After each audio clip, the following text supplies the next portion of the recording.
サダール、そいつはシンパシーじゃねえんだ。僕なら噛まれてもいいってことですか？ケリーさん、本当にごめんなさい。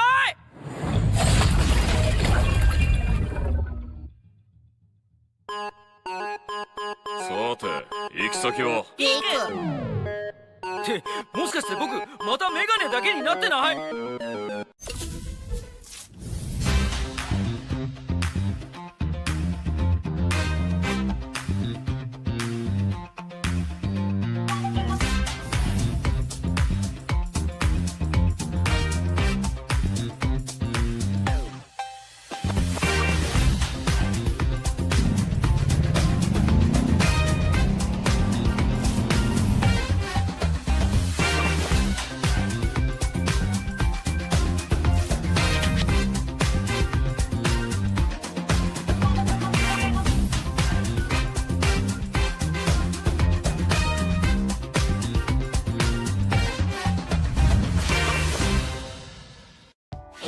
？Want to see something cool?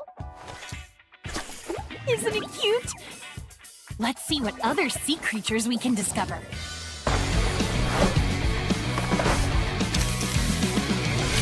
What beautiful scenes are hiding under the sea? Let's explore the Undersea mystery. Play matches and complete missions to earn tokens. Then use them to observe sea creatures and unlock them in your guide. The more you discover, the more rewards you can claim. Make sure to check in often, because rare sea creatures will periodically generate extra tokens. In Battle Royale, the adventure starts before you even land with a brand new whale-themed airplane. On Bermuda, look for mysterious whirlpool entrances that take you to the fresh, cool undersea realm. The high-tier loot zone becomes the Hydro Zone, surrounded by towering water walls. Don't worry though, you and your bullets can still pass through freely. Giant whales will also fly across the sky and drop bubble airdrops as they fly by. And yes, you can fish mid-match.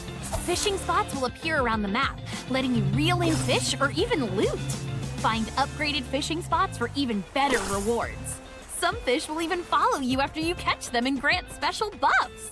Plus, there's a new event weapon, the Hydro Blaster.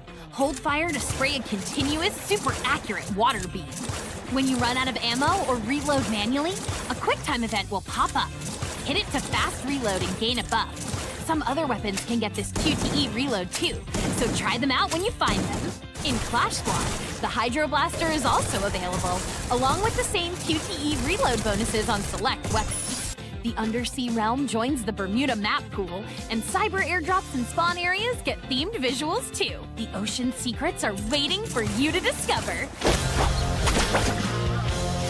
Expect the unexpected. Random events may now pop up in Clash Squad to shake things up. You might start round 1 with 1,000 cash, get a random melee weapon each round, receive blue walls over time, and more. Good news to all tactical market enthusiasts. You can now deploy a tactical gadget right at your position with a simple tap. Fast and easy. Meet Ray the Watchman. Wielding both sun and moon power, he's on a mission to scatter the darkness. His active skill, Bond of Eclipse, tags the first unbound enemy hit in a fan-shaped area and creates a link with them that only Ray and the target can see. If Ray reduces the tagged enemy to a certain HP or below, they get instantly knocked down. If the target is knocked down or eliminated while tagged, Ray's skill resets immediately. For more skill adjustments, here's a quick overview. Some weapons have received balance changes. Check them out. Say hi to Pyro, your new fiery companion. Log in daily to watch Pyro grow and earn rewards. You'll meet Pyro for the first time when you open your profile. Choose Pyro's personality, drag them around your profile or lobby, and watch them pull off all kinds of cool moves. Pyro has 3 states: active, faded, and inactive. Daily logins keep Pyro active. Missing logins dim the flames, and staying away too long makes Pyro inactive. No worries though. Log back in and this little flamehead will jump right into action. Every login boosts Pyro's EXP. Keep it going and Pyro will level up from a tiny spark to the ultimate fire puncher. You can also unlock new looks and accessories to give Pyro even more heat. presets will no longer be locked in once matchmaking starts. Takes the lead. Even better, you'll be able to adjust them in the cabin or before the first CS round starts. However, you'll not be able to switch presets once you've used the loadout. Don't forget to tap the preset button to check out what presets your teammates are using before making your choice. In-match quick messages are now smarter and will suggest messages based on what's happening on the battlefield. Tap on the message to send it out to teammates. Some messages will even auto-mark enemies on the mini-map for you. See a player with impressive stats at the end of a match? You can now invite them to your team right from the match results page. Team invites are also smoother. If you accept a booking request while you're in a match, you'll join your friend's team as soon as your current match ends, so you'll never miss an invite again. We can't wait for you to try out the improved filter system and new themed filters like Cyberpunk and Golden Era. Looking for a smoother gaming experience? Try out the new frame rate boost feature. If your frame rate is set to high or above, open settings and enable this feature to enjoy crisper, smoother gameplay. If you love the competitive vibe, the new CS custom room updates are for you. Now you can choose a specific map area for each round to get targeted practice. What's more, play and win like a pro with the new ban and pick mode, complete with the new ban and pick feature, an esports-styled CS store, and gameplay rules. And that's it for today. See you next time, survivors!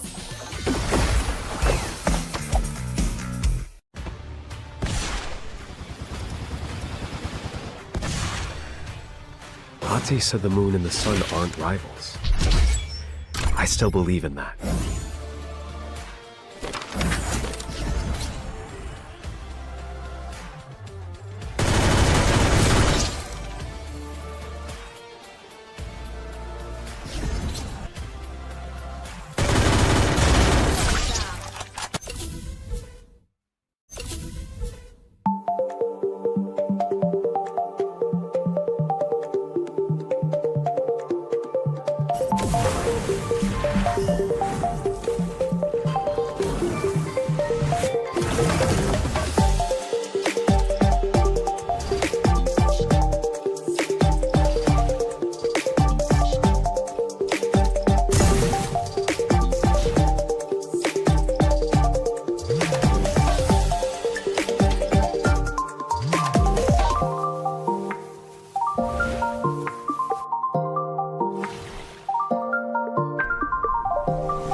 おい！それスノボじゃなくて人体だから。それにこれってケツでブレーキかけるやつだし、吉原大炎上の次は異世界大炎上なんてシャレになりませんから。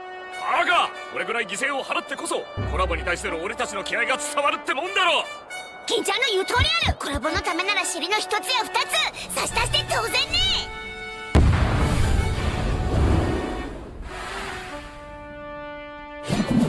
ゲームは終わりだ。え、皆さん、それって銃？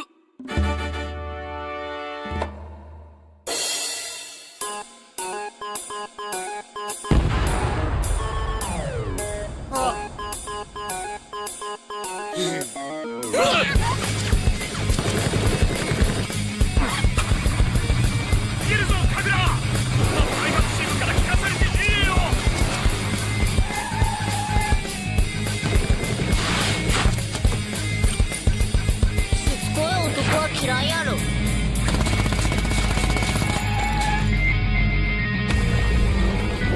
ムストロングサイクロンです。アームストロング、なんでこんなとこにまで。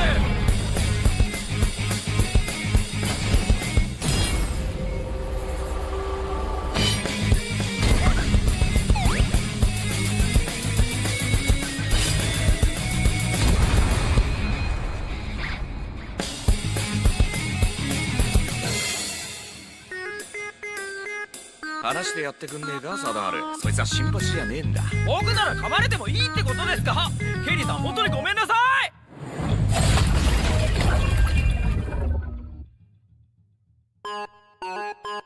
さて行き先は。ってもしかして僕またメガネだけになってない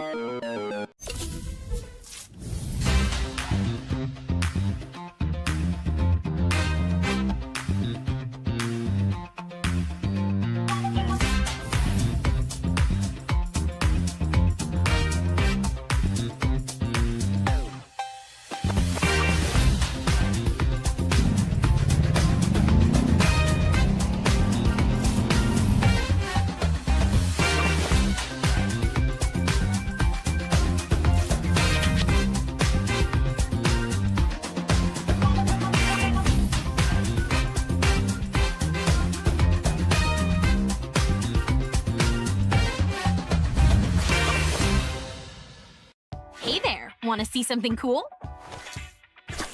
Isn't it cute? Let's see what other sea creatures we can discover.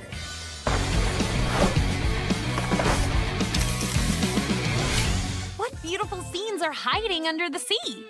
Let's explore the Undersea mystery. Play matches and complete missions to earn tokens. Then use them to observe sea creatures and unlock them in your guide. The more you discover, the more rewards you can claim. Make sure to check in often, because rare sea creatures will periodically generate extra tokens. In Battle Royale, the adventure starts before you even land with a brand new whale-themed airplane. On Bermuda, look for mysterious whirlpool entrances that take you to the fresh, cool undersea realm. The high-tier loot zone becomes the Hydro Zone, surrounded by towering water walls. Don't worry though, you and your bullets can still pass through freely. Giant whales will also fly across the sky and drop bubble airdrops as they fly by. And yes, you can fish mid-match. Fishing spots will appear around the map, letting you reel in fish or even loot. Find upgraded fishing spots for even better rewards. Some fish will even follow you after you catch them and grant special buffs. Plus, there's a new event weapon, the Hydro Blaster. Hold fire to spray a continuous, super accurate water beam. When you run out of ammo or reload manually, a QuickTime event will pop up. Hit it to fast reload and gain a buff. Some other weapons can get this QTE reload too, so try them out when you find them. In Clash Squad, the Hydro Blaster is also available, along with the same QTE reload bonuses on select weapons. The Undersea Realm joins the Bermuda map pool, and cyber airdrops and spawn areas get themed visuals too. The ocean secrets are waiting for you to discover. Expect the unexpected. Random events may now pop up in Clash Squad to shake things up. You might start round 1 with 1,000 cash, get a random melee weapon each round, receive blue walls over time, and more. Good news to all tactical market enthusiasts. You can now deploy a tactical gadget right at your position with a simple tap. Fast and easy. Meet Ray the Watchman. Wielding both sun and moon power, he's on a mission to scatter the darkness. His active skill, Bond of Eclipse, tags the first unbound enemy hit in a fan-shaped area and creates a link with them that only Ray and the target can see. If Ray reduces the tagged enemy to a certain HP or below, they get instantly knocked down. If the target is knocked down or eliminated while tagged, Ray's skill resets immediately. For more skill adjustments, here's a quick overview. Some weapons have received balance changes. Check them out. Say hi to Pyro, your new fiery companion. Log in daily to watch Pyro grow and earn rewards. You'll meet Pyro for the first time when you open your profile. Choose Pyro's personality, drag them around your profile or lobby, and watch them pull off all kinds of cool moves. Pyro has 3 states: active, faded, and inactive. Daily logins keep Pyro active. Missing logins dim the flames, and staying away too long makes Pyro inactive. No worries though. Log back in and this little flamehead will jump right into action. Every login boosts Pyro's EXP. Keep it going and Pyro will level up from a tiny spark to the ultimate fire puncher. You can also unlock new looks and accessories to give Pyro even more heat. Presets will no longer be locked in once matchmaking starts. Even better, you'll be able to adjust them in the cabin or before the first CS round starts. However, you'll not be able to switch presets once you've used the loadout. Don't forget to tap the preset button to check out what presets your teammates are using before making your choice. In-match quick messages are now smarter and will suggest messages based on what's happening on the battlefield. Tap on the message to send it out to teammates. Some messages will even auto-mark enemies on the mini-map for you. See a player with impressive stats at the end of a match? You can now invite them to your team right from the match results page. Team invites are also smoother. If you accept a booking request while you're in a match, you'll join your friend's team as soon as your current match ends, so you'll never miss an invite again.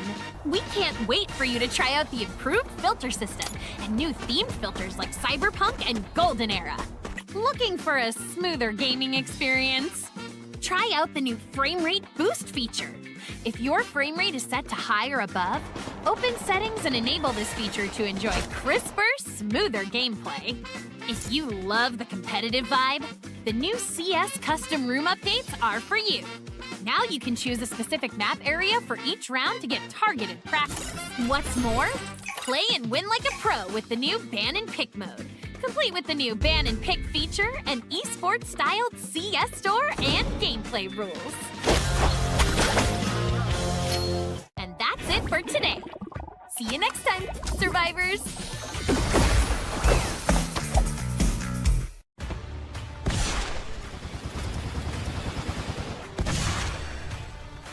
Ate said the moon and the sun aren't rivals. I still believe in that.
おいそれスノボじゃなくて人体だから。それにこれってケツでブレーキかけるやつだし、吉原大炎上の次は異世界大炎上なんてシャレになりませんから。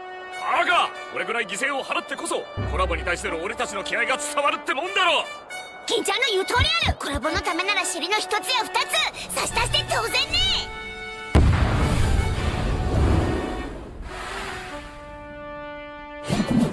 ゲームは終わりだ。皆さんそれって銃？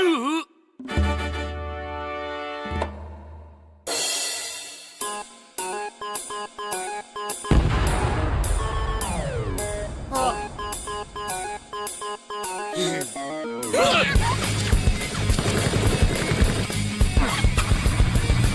けるぞカグラ。開発チームから聞かされてねえよ。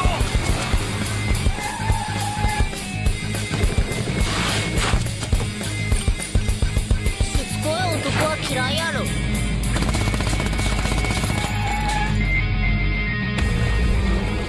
ームストロング最高です。アームストロングなんでこんなとこにまで。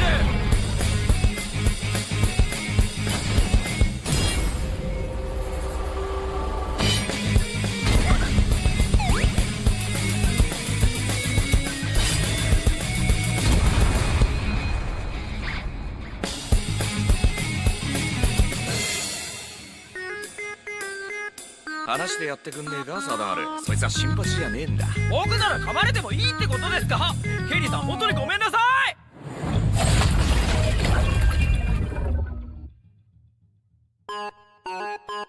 さて行き先は？っ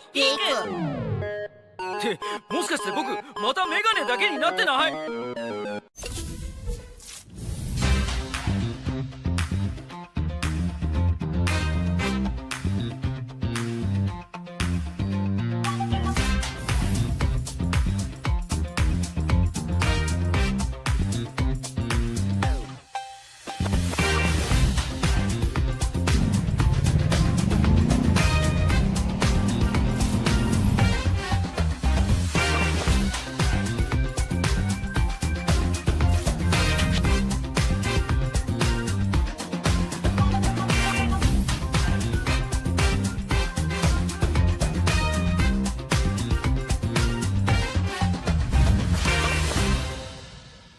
？Hey there, want to see something cool?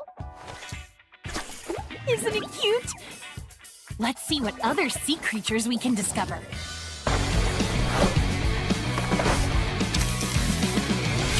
What beautiful scenes are hiding under the sea?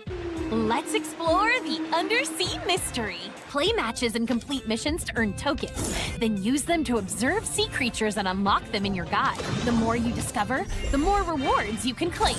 Make sure to check in often, because rare sea creatures will periodically generate extra tokens. In Battle Royale, the adventure starts before you even land with a brand new whale-themed airplane.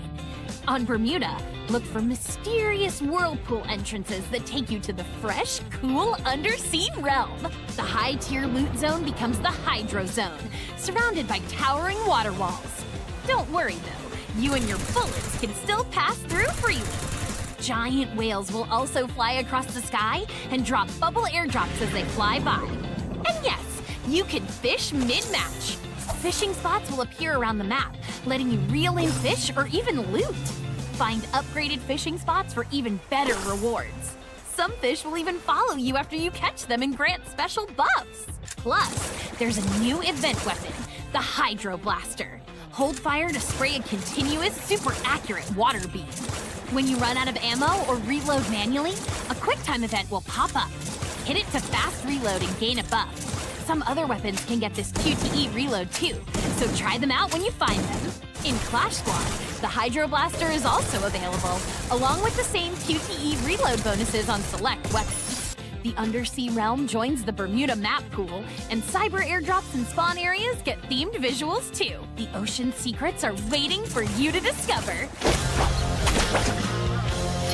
Expect the unexpected. Random events may now pop up in Clash Squad to shake things up. You might start round 1 with 1,000 cash, get a random melee weapon each round, receive blue walls over time, and more. Good news to all tactical market enthusiasts. You can now deploy a tactical gadget right at your position with a simple tap. Fast and easy.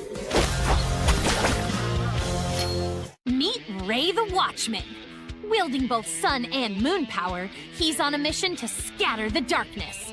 His active skill, Bond of Eclipse, tags the first unbound enemy hit in a fan-shaped area and creates a link with them that only Ray and the target can see. If Ray reduces the tagged enemy to a certain HP or below, they get instantly knocked down. If the target is knocked down or eliminated while tagged, Ray's skill resets immediately. For more skill adjustments, here's a quick overview. Some weapons have received balance changes. Check them out. Say hi to Pyro, your new fiery companion. Log in daily to watch Pyro grow and earn rewards. You'll meet Pyro for the first time when you open your profile.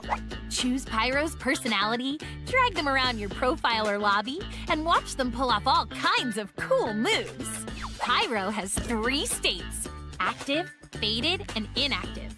Daily logins keep Pyro active. Missing logins dim the flames, and staying away too long makes Pyro inactive. No worries though. Log back in and this little flamehead will jump right into action. Every login boosts Pyro's EXP. Keep it going and Pyro will level up from a tiny spark to the ultimate fire puncher. You can also unlock new looks and accessories to give Pyro even more heat. Presets will no longer be locked in once matchmaking starts. Even better, you'll be able to adjust them in the cabin or before the first CS round starts. However, you'll not be able to switch presets once you've used the loadout.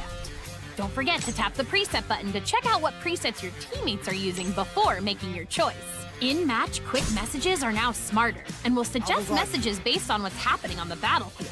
Tap on the message to send it out to teammates. Some messages will even auto-mark enemies on the mini-map for you. See a player with impressive stats at the end of a match? You can now invite them to your team right from the match results page. Team invites are also smoother.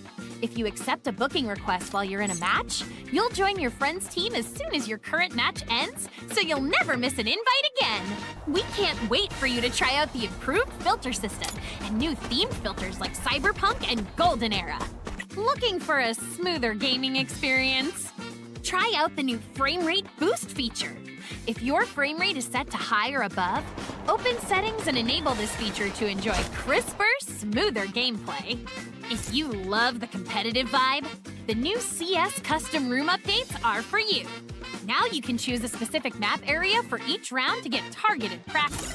What's more, play and win like a pro with the new ban and pick mode, complete with the new ban and pick feature, and esports-styled CS store and gameplay rules.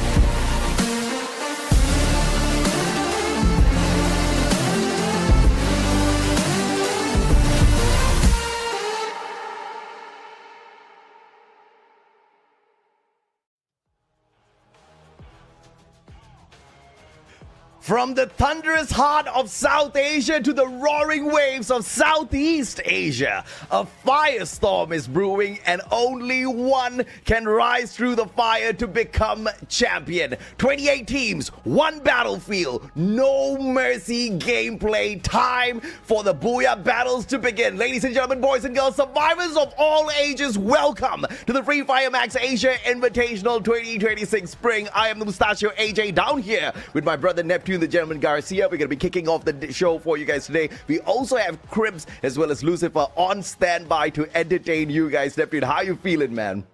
I'm really excited, especially after that intro. I'm really hyped up right now with what's going to witness in this battlefield. Oh, And yeah. I do agree. From South Asia, there's a lot of teams that will be joining us right now, especially in play-ins, and we want to see who are the teams that will be rocking it this time around. Yeah, absolutely. So here in the play-ins, it's going to be the Battle of South Asia for sure. The invited teams will be here next week. We'll walk you guys all through, the tournament timeline as well as the data in a little bit. I'm so excited to be here once again, Neptune. Last year was explosive. I'm expecting this year to be even more exciting. Last year, we saw Avita XKDC from Thailand step on in here representing Southeast Asia. But this time, I want to see what is the response from the South Asian teams, right? Because we know there is quality. We know they have been preparing for this. Last year, we did have a few hiccups when it came to the meta gameplay. Some of them were perhaps a little bit more comfortable playing like how they usually play. But up against the Southeast Asians, you all got to step up your gameplay a little bit.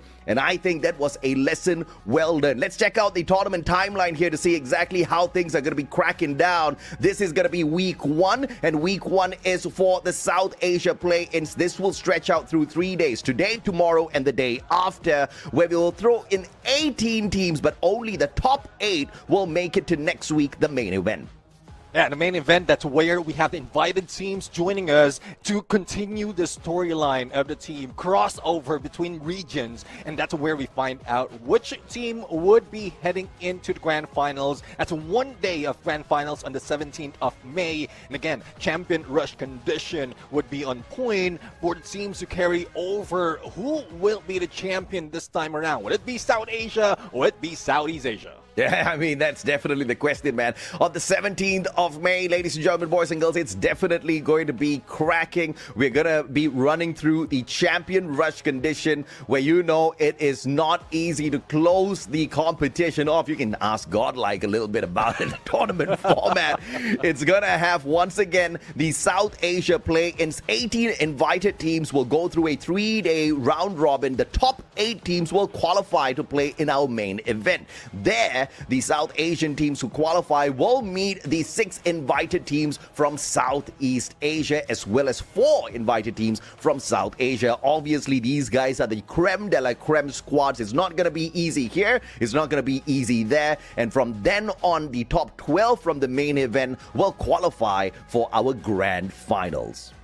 And for the grand finals, again, we bring back the champion rush format. 80 points would be the target of the team to activate the champion rush condition. The difference this time around is the games is not capped. It is not limited. So they have all the potential, all opportunities to be the champions right here, but only the consistent teams who will be able to get that booyah after achieving the champion rush condition would be taking the crown. Yeah, absolutely. And this time around, at the Champion Rush, at the Grand Finals, there's no maximum number of games capped, which means we keep going and going and going until this condition is met. I cannot wait for that, man. And what's all the hustle for through the play-ins? It's going to be a little bit of a challenge because only the teams that make it into the main week will get to taste this prize pool. And of course, speaking of tasting the prize pool, the biggest slice of this $50,000 US dollar pie is 15,000 USD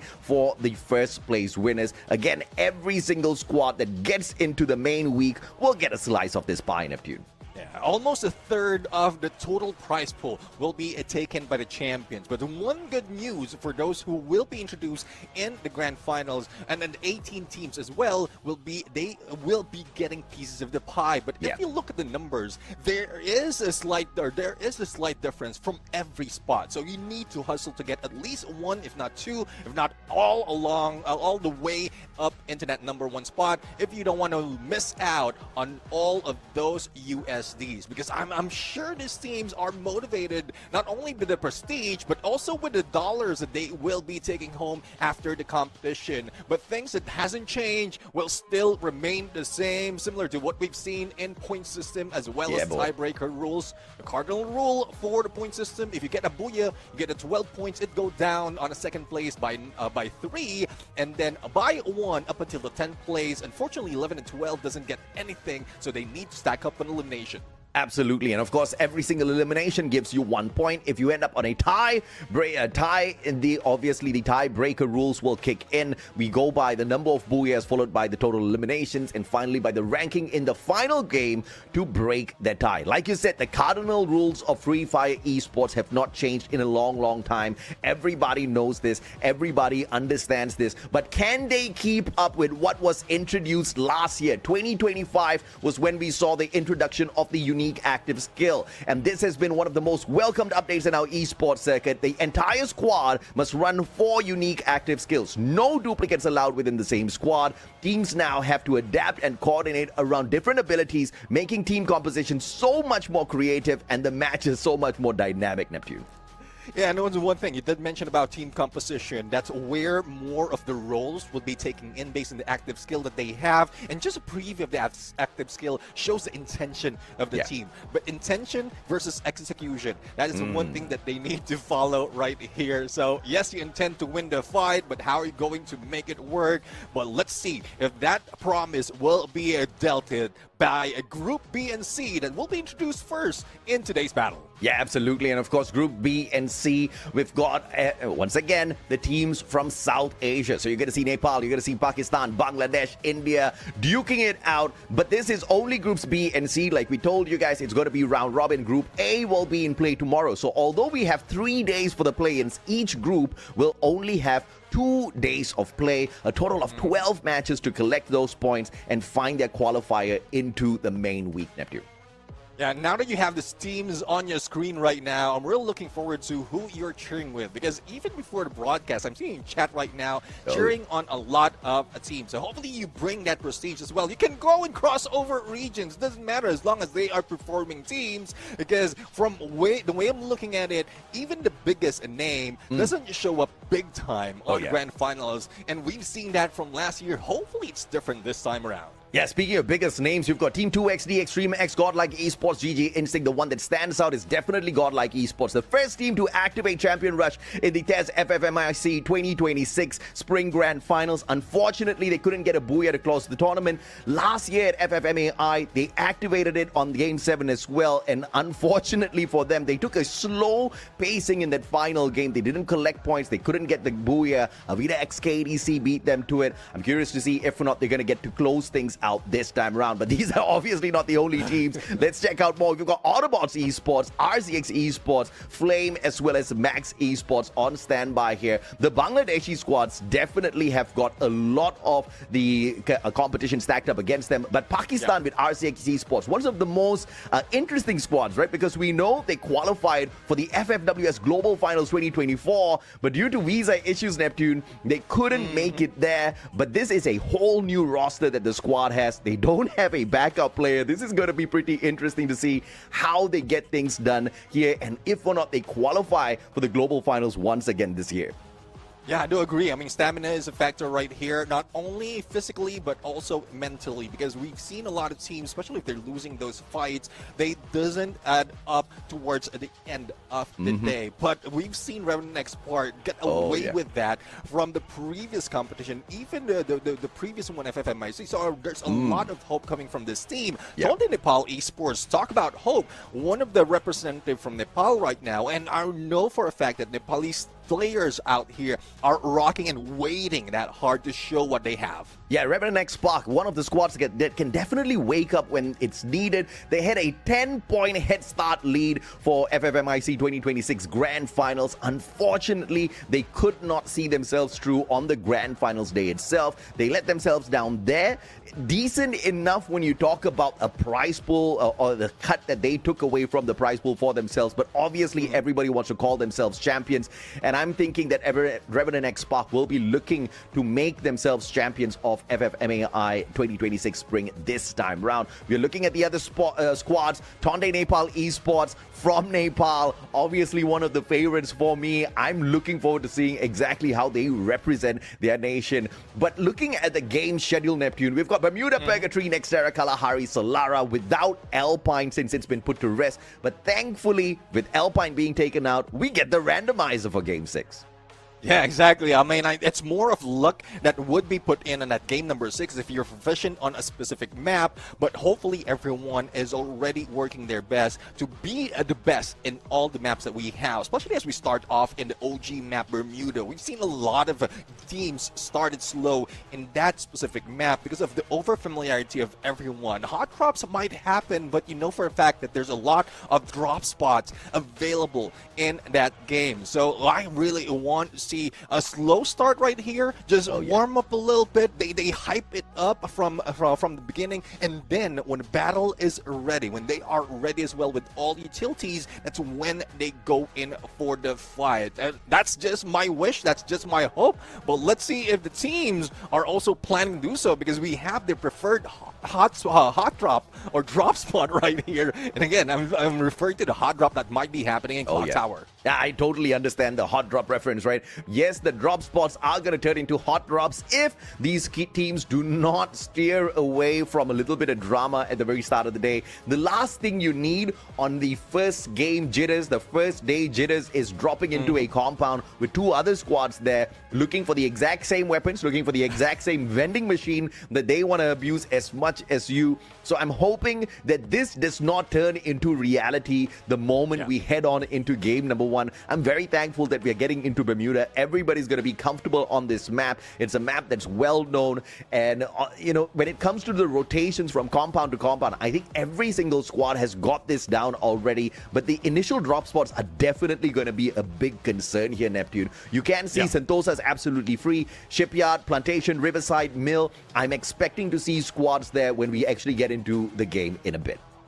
Yeah, I did mention about Shipyard. That's one of the few hot drops where in everywhere you go, whether it's Bullseye or Plantation, you have an option to revive your teammates. And that's where we see often the hot drops that saves a team. But again, it's up to the team themselves if they will follow that script or if they just want to go in a hot drop early on. They want to be that aggressive early on, then it's a 50-50 chance for them.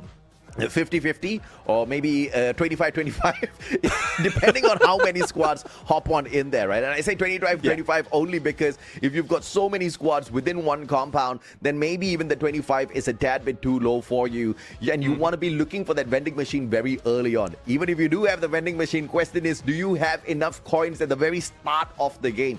I'm hoping and praying that squads do play a little bit of a safety play here if they are going to be dropping into any of those compounds, to at least send one survivor further away from themselves. Granted that one final survivor does not get caught with another squad. It's going to be dependent on luck as well, because first day always has got the chaos in store for us, right? You don't really have a good read off of the other squads. Yes, you do know their preferred drop spots, but you might not really know exactly what's going to happen out there. But of course, you and I do have a little bit of a prediction on who's going to be conquering today, Neptune. Yeah, I mean, both of us did put GodLike in there because of the brand is that big, but it's also motivation for them after a lot of mishaps from a recent tournament. So we want to see them come back from it. But I do have Flame as well as TGR, Tonde Nepal Esports. So I'm really looking forward to how they're going to turn up this time around, as South Asia is going to play this game, especially in the first day. Again, first day jitters, first game jitters, whatever it is, hopefully they brush it off. Yeah, I also think RNX Esports is going to be stepping it up right here, right? Both of us have got a similar take on that number 1 and number 3 spots. Just in the middle, you think the Bangladeshi squad is going to be stepping it up as well. I do believe there is a big opportunity for Flame Esports here to go out there and prove themselves, but there's going to be a lot of tryhards out there on this first game in itself, on the first day as a whole. But I think you and I both think GodLike has got a lot to prove out here. They are a squad who has been very consistent in picking up those big points. Once again, getting up to the top, unlocking the champion rush condition for themselves wasn't really the most difficult part, right? It was guaranteeing that booyah. So I'm expecting to see a little bit of an adjustment coming through from the squad here today as well, Neptune. Maybe on the first few games, very aggressive to get to the top. But after that, I do want to see GodLike slow things down and focus on guaranteeing the booyahs for themselves. Question is, can they do it? Yeah, well, let's see though, because that on this play-ins right now, that's not really number one that you need to target, unless you want to show up strong. You want to put a target in your back as well. If you be the number one towards the main event, then a lot of teams might be ganging up on you. So if GodLike will be slowing it down, as long as they get enough points, then that's good enough. It only is when it really matters, champion rush condition, or if they practice in getting in the final circle, even if they don't get the booyah yet, as long as they find that path, then they might be able to be the champion of this competition. But that's just a lot of probabilities, a lot of conditions that need to be met, because we know that it's not only GodLike who would be that we will be looking out in here. A lot of teams really want to show up, and with those numbers, that's the only time that they'll be able to give us what to expect on the main event as well as the grand finals. I'm a little bit sad, man. I'm a little bit sad that we only get to kick things off for groups B and C. I'm totally going to miss out on the action from Group A. Group A has got some strong contenders there, right? You've got DP Dominators out of Pakistan. You've got IQTG in there as well from India. And IQTG, definitely a very exciting squad to look at right now because of their roster shift. I'm looking forward to seeing exactly what they can do with that powerhouse of a lineup. But that's only going to be for you guys tomorrow. So make sure you block out your calendars, all right? I know in the esports circuit for Free Fire right now, you've got a lot of competitions running throughout the regions. But this is the fights you definitely want to be tuning into. Yeah, I do agree. I mean, you did mention about the DP Dominators, and they do have a ticket already, the WC, if I'm not mistaken. And this is a good start for them, a good warm-up to find out what would be the best tactics to go against other regions. So if you can just show everything that they have, that from here on, and we might see an explosive DP Dominators. But let's focus back to Group B and C, because there's no more waiting for the battle. And once again, we're jumping into Bermuda. This is where Free Fire history lives. Fast fight, smart rotation, and no room for hesitation. This is Bermuda. Let's go, baby. This is going to be the first game of the day. In fact, the first game of the competition. So I'm expecting to see a lot of hustle out there. A little bit of drama with those drop spots as well. Like you said, drop spots about to turn into hot. Hey, this is not a rehearsal match. What's everybody doing at Revenant Village, Neptune? Let's see, 2 teams in there already. Flame as well as total winners. But that's just a name. It doesn't show the result just yet. And that is where they want to show up as a total winner in this fight. But hopefully they go in for that tactic, as you mentioned as well. Leave one behind for revival just in case they make that loss. Absolutely, man. And Flame about to throw a little bit of fire here towards total winners. Prince out in the open, but he's got a max 7 recently boosted up against a mini Uzi. He definitely has an advantage, but up against the number of players, this is a big disadvantage here for Prince, and he gets sprayed down. Those triple mini Uzi is getting him out of the equation. Prince, the trade back is strong here from the total winners. As Zoic's not gonna get picked up. That instant revival will keep Flame still in the run here as the player on the side of Team Flame, Toki, gets picked right back up. Taj down on the ground, but Azoic, I don't think is going to be dropping right back here, Neptune. So total winners have got the total win on this initial encounter. Yeah, I mean, one thing that they can do right now is drop a little bit close to the next face of the circle and then block everyone who will be escaping. But Hunter says no one would be escaping from this fight. Total winners really living up to the name right now. But let's see if they can finish off their opponents. On the other side, Clock Tower. We know Hot Drop is expected here because of the preferred drop spot. But Extreme X is going a little too extreme. Yeah, this is not a hot drop, this is a hot pot, okay? We've got too many ingredients in here, and it's all cooking up. Extreme X managing to find 5 eliminations so early in the game. We talked about how extreme this Bangladeshi squad can get, and they are proving it out there. But as I speak of them, Tusin, Flicker, both down on the ground. The super sniper Flicker, I was expecting him to be on fire from the very get-go, but it looks like he just doesn't have the right weapon in his hands just yet. Sejan with the mini Uzi goes for the 180, does manage to get the drop as well, but unfortunate for him, will get sprayed down from Raptor up top of the AUG. And that's one thing. He was waiting for the Battling Dash to cool down so that he can go for the push. Didn't expect the backstab to happen. And let's see RZX from Pakistan. They cleared up Clock Tower right now. And they didn't eliminate the entire squad. So there's still hope for the team. And from what I'm seeing right now, a drop is happening because of that save. But again, similar to what we've seen earlier in Total Winners, they will not be dropping in the same spot. But Nancy, well, there's no Nancy Drew right here. I think detective-wise, they know exactly that they're out of that fight.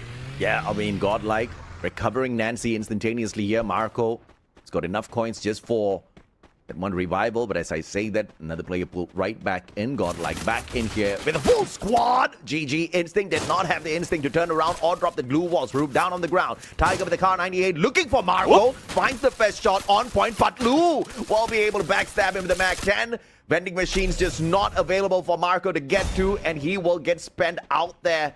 The GodLike Esports players just under a lot of pressure from the get-go. Yeah, definitely. And speaking of pressure, well, I guess Nepal also felt a little bit of pressure from the get-go. Did get 3 eliminations, but unfortunately first team to be eliminated. RNX might be the next one. But as we head over to 2XD from Bangladesh, they're going against Autobotz. And let's see how they're going to switch it up, transform this battle into something that they can win. Because Indus, I think he was trying to go for the shot, but didn't make that flick. And it's Autobotz right now who's bringing them down. Yeah, Autobotz 5 eliminations strong. Circle's closing in, so they got to hustle. They've got a vending machine right in front of them, so probably some upgrades before they continue on with this fight. Max Esports up against Flame. Taj on the spray down. Azoic will get caught out first with a VSK arm. Beautiful shot from afar. And look at Toki on standby already for the revival. Only had enough coins for that one revival. Russell gets taken down. But of course, that was the save there for Flame for sure off of that revival.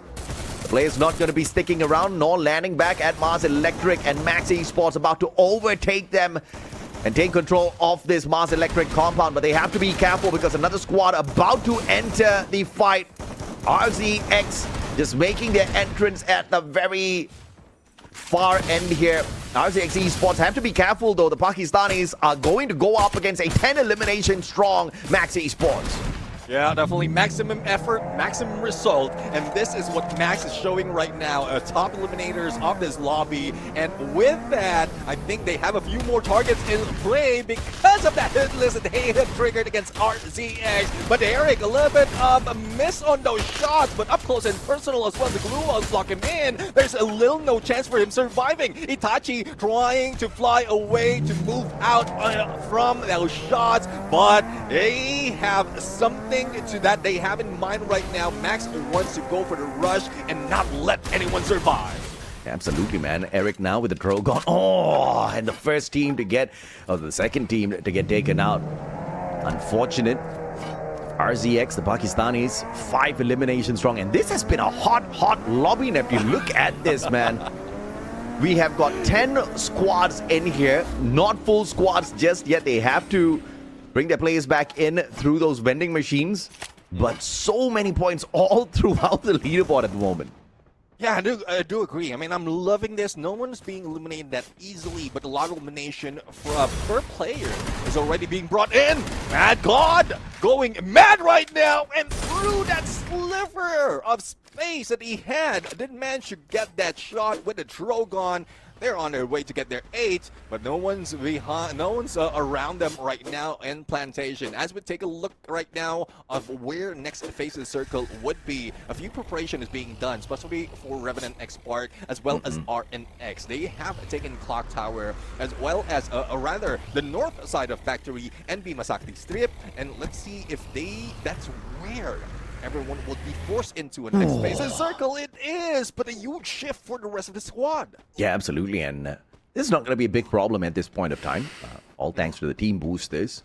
You are going to be able to get that extra speed outside the blue zone. And obviously, the EP conversion is going to help you stay up on your feet for a little bit. Yogi's rich. He should be able to buy back the full godlike squad in a little bit.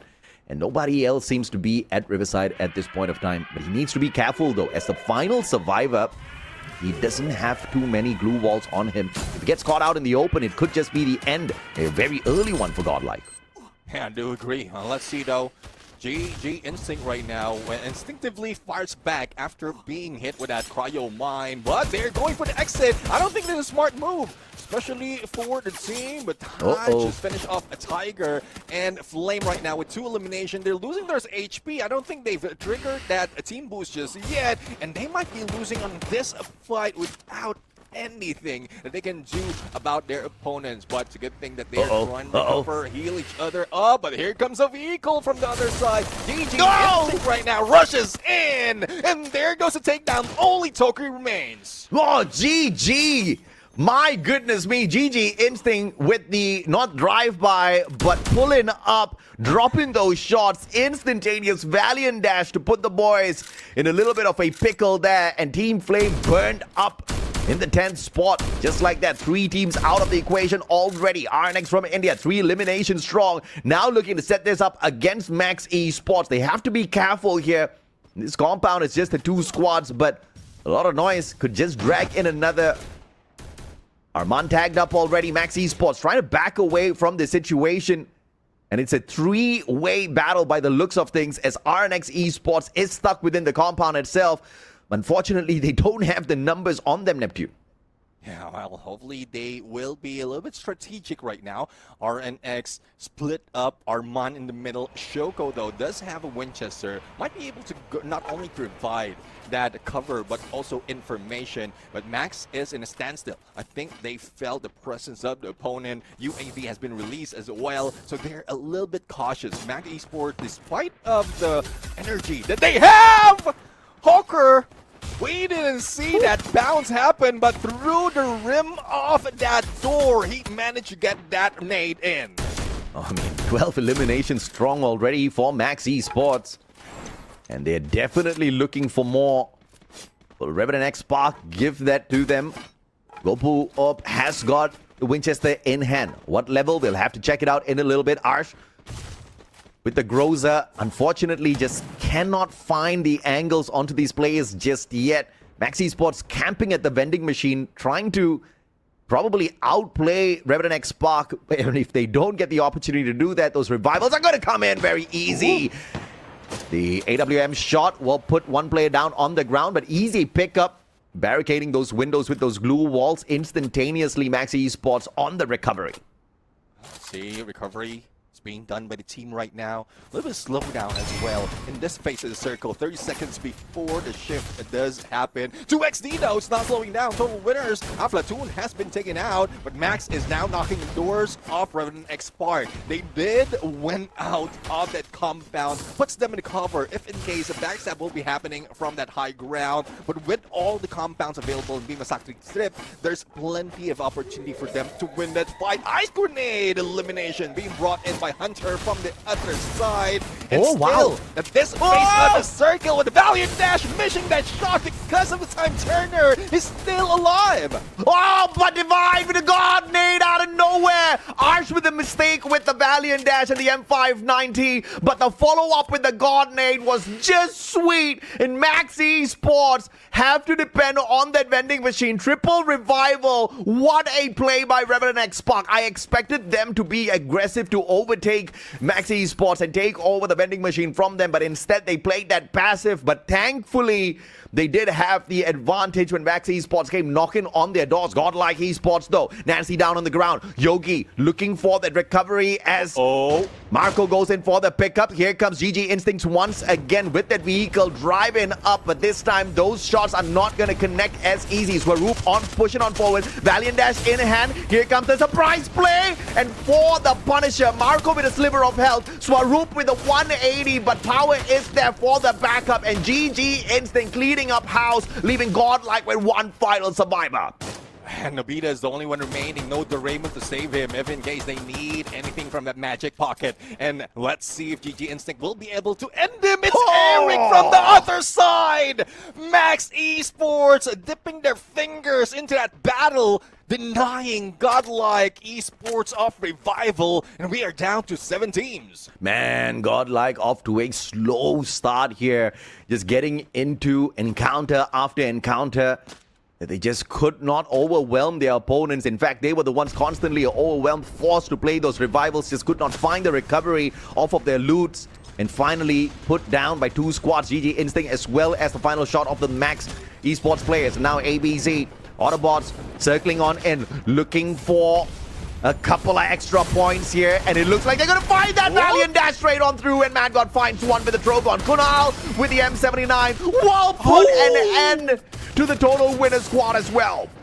Autobotz really going mad right now, really loving yeah. the performance coming from the team, and we were expecting that Max is the only team that would be putting in so much aggression, but Autobotz from a slow start to hard finish, hopefully they finish with a Booyah, might be taking this away. Very close to 20 points, and if they get the Booyah, that's an awesome point, 32 already, but that's just us hoping 2XD would be the next target. On the other hand, N249 and Psycho is down.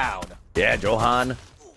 I mean, he can spray, doesn't need to pray, doesn't really need a lot of bullets as he's on that X, but Autobotz on a roll, man. I'm going to call it right here, right now. The cutoff for qualifier is going to be 160 points, man, and it looks like ABZ's already on a good run towards that VSK in the hands of Fahim, but he could not get behind cover. Car ablaze, shot out of his vehicle, and the squad eliminated in the 5th spot. GG Instinct needs to find that vending machine that Revenant XSpark is camping on, or else surviving this final zone is going to definitely be a big problem for them. I do agree. I mean, they need to go in for that revive to equalize the numbers right here. But as we look, M79 into Max, I think they were safe just a little bit of a heal gun action as well. But from the side of Kunal, he have great opportunities to make those hits. Unfortunately, he's already lost all the nades. Nothing would be happening in there if that's the option that he wants to choose. And my God, with only a sliver of health being forced onto that blue zone and being taken down as well. But unfortunately for Autobotz, they're left with 2 players, but still managed to go in for the finisher against GG Instinct. Yeah, Autobotz. For you guys who are wondering exactly who they are, they used to be known as RZX Esports, who managed to really topple Group C during the FFMIC 2026 group stage. But now here's Autobotz. They are showing you that they might just be able to top the leaderboard of our planes as well. Ooh. But Kunal down on the ground, leaving things down to Venom. Venom with the pickup. This is not going to be impossible here. Beautiful play with those glue walls. And now 2 final players on the side of Autobotz. They have to sit this battle out. Max Esports up against Revenant XSpark, and Autobotz have to play their interference lane, but they're gonna have to take this fight. It's Revenant XSpark with the launch pad right up to the top, putting a full 2v4 up against them, but M79, Kunal will get GoPro up out of the equation. Arsh really low on that HP, and now Revenant XSpark thinking twice on whether or not they want this battle up against Autobotz. Autobotz right now, I think how they work with those nades and M79 is just phenomenal. Kunal in there with an area of effect. It was a little bit too high, but did manage to go for the finisher. Arsh going for the pickup right now, but is this enough? Glue wall 35 to save them from Max. A full squad that is a little bit deadly, but the shift's about to happen, and those who are above Autobotz Esports might be left out once that jump happens. Oh man, this was a great counter by Autobotz. Thanks to Kunal and the M79 at the right moment. Revenant XSpark just did not expect it, expecting to go in there to eliminate 2 players. Instead, they lost 2 players on their side. And Venom once again stinging, and this poison has got no remedy whatsoever. Kunal with a Winchester level 3 in hand, looking for those players, gets a double connection, and Kunal still on fire. Venom down on the ground, Kunal with the pickup, and then allows Max Esports to find a little bit of a recovery on the opposite end. I'm really loving Autobotz's performance right now, but unfortunately, they got eliminated. Final 2 teams is Max against Revenant XSpark. 2v3 situation. Revenant XSpark on higher ground. I'm 44. Well, he needs to get close if he wants to make that hit, but I think they're keeping distance because of the weapon that they have right now. Winchester and AWM, but Arch with M590 going in for the shot, almost for a takedown, with a finisher coming from Vincent, and it's now equalized, and the clutch from Revenant XSpark for the booyah! Yeah, it's the meta of the sniper for sure, and Winston knows that absolutely well. The AWM coming in clutch, Arsh with the distraction, Vincent with the positioning, and obviously the sharp shooting. Beautiful plays for sure. He's waving the white flag not for himself but his opponents. In fact, he's trying to cool them down as he waves them in. Beautiful play by Revenant XSpark, and with the initial pressure on Autobotz, I don't think they expected it to go south, but the recovery off of that was just absolutely brilliant. Although they lost 2 players, man, what a booyah for the squad. Yeah, I do agree. Max is just phenomenal from the beginning of the game. It's just the defense as well as them fanning out a little too thin in this fight that gave Revenant XSpark that opportunity. You see sidestep shoot, shoot, and that seems to be too easy. But you know for a fact that it's difficult to pull off, especially if you're going against multiple opponents from Max Esports. So congratulations, and this is what we want to see. Revenant XSpark starting it off in this fight with a booyah. And that's why you might want to rethink your lineup of active skills, man. Sometimes having a time turner on your side could definitely save a life out there in the open battlefield. And you got to figure it out, right? Especially when you drop into maps like Bermuda, into maps like Purgatory, where there's a potential or a high potential for a open battlefield. Not having that time turner can definitely turn things south. But Autobotz, although no booyah on their side, not even the second spot, man. They only got 8 placement points off of this, the 3rd placing, but 32 solid points. And if the 160-point cutoff is a thing, Autobotz Esports definitely looking like they're going to be the first team to get there. Revenant XSpark with a booyah on 26, equalized by Max Esports, who were very heavy-handed on those eliminations, Neptune.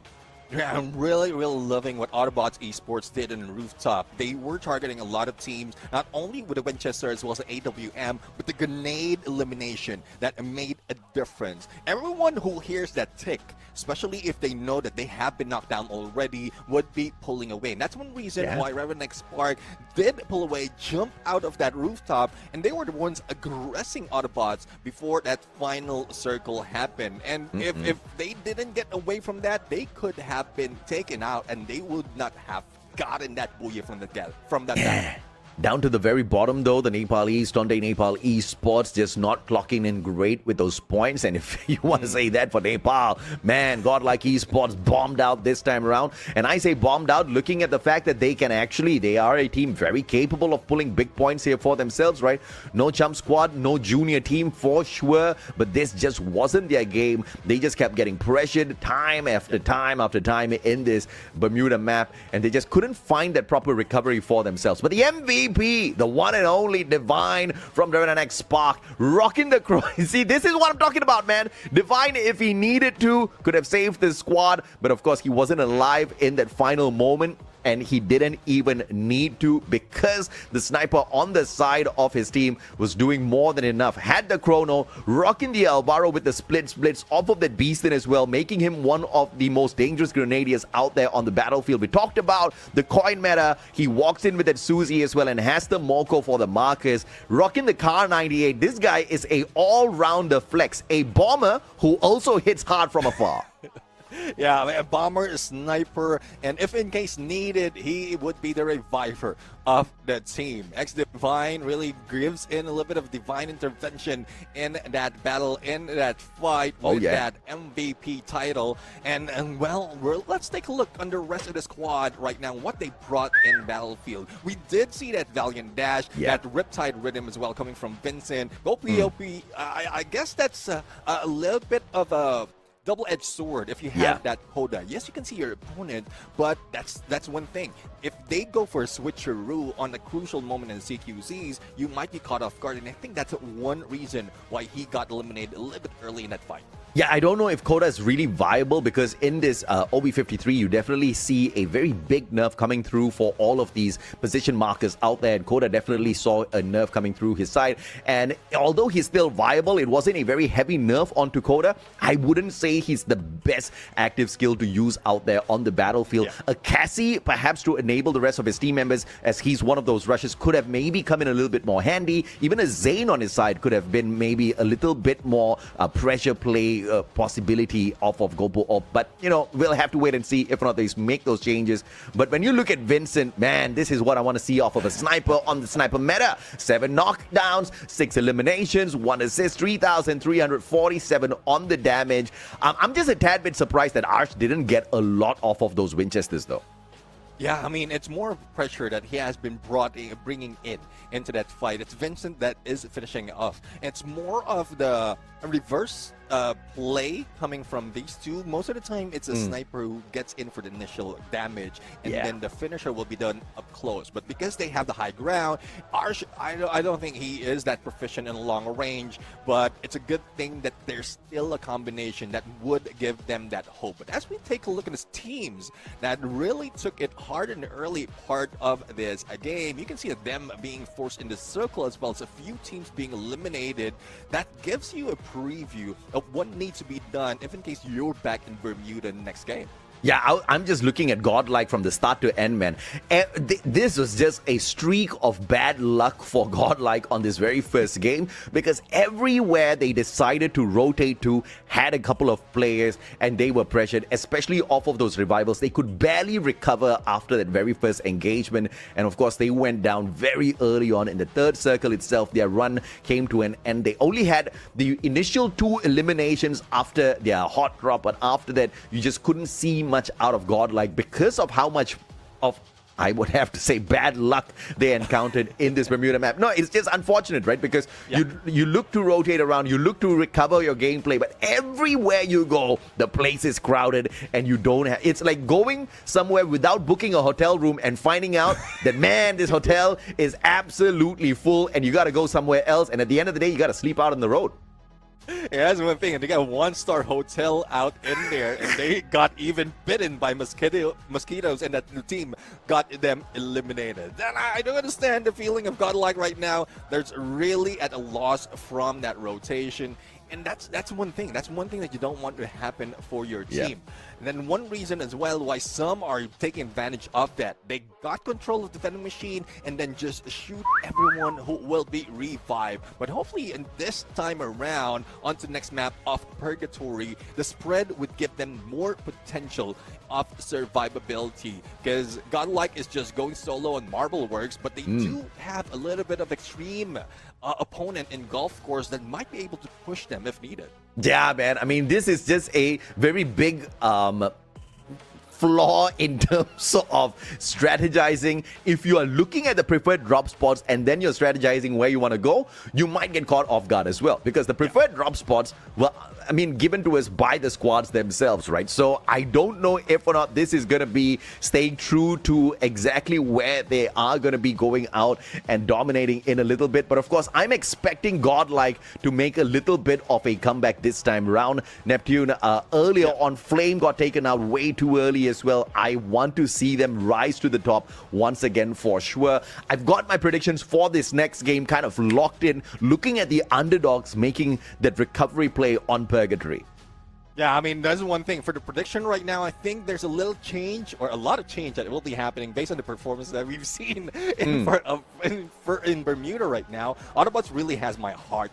And with how they get in position, even survivability is on point. So I'm really loving that they did manage to survive. So I have them on my list. GodLike will still be in there. I really want to see what's going to happen, though, for the other teams who will or who didn't make it to the top of the leaderboard after that Bermuda map. Yeah, I mean, I don't think they only have your heart, because Autobotz ripped away 24 hearts in that initial game at Bermuda. 24 eliminations strong. Man, they were on a fantastic run. And if you want to count yourself lucky, you definitely want to be avoiding Autobotz at Lumbermill as much as possible. if they don't fake this out and drop somewhere else and punish you. Because this squad is deadly. I mean, they're sharp on the CQCs. The M590s are very clean off of the Autobotz players. They're very clean on the long-range fights as well. Very smart with the M79 plays, as well as, I mean, this is how you know if a squad is really good. When they do not waste their grenades, when they only pull it up at the very crucial moments where they desperately need it. And that's exactly what stopped Revenant XSpark from initially absolutely wiping them out on that roof. But obviously, it wasn't enough in terms of rotation because of how Max kind of held that final circle far away, playing that pressure off of that sniper. Autobots could not get the booyah. But I don't think they're too fussed about it, because when you're picking up numbers like that, booyah has been nothing at this point of the competition.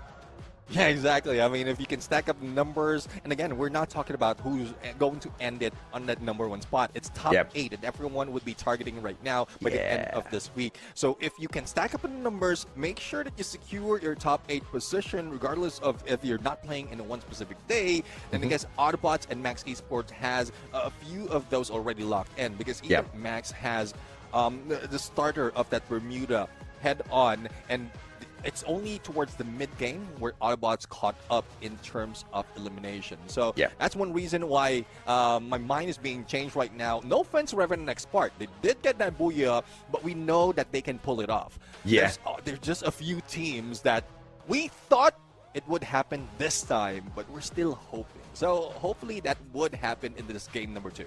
Yeah, speaking of Revenant XSpark, I think I was very impressed with what they pulled out there. But are they on our predictions? They're definitely not on mine.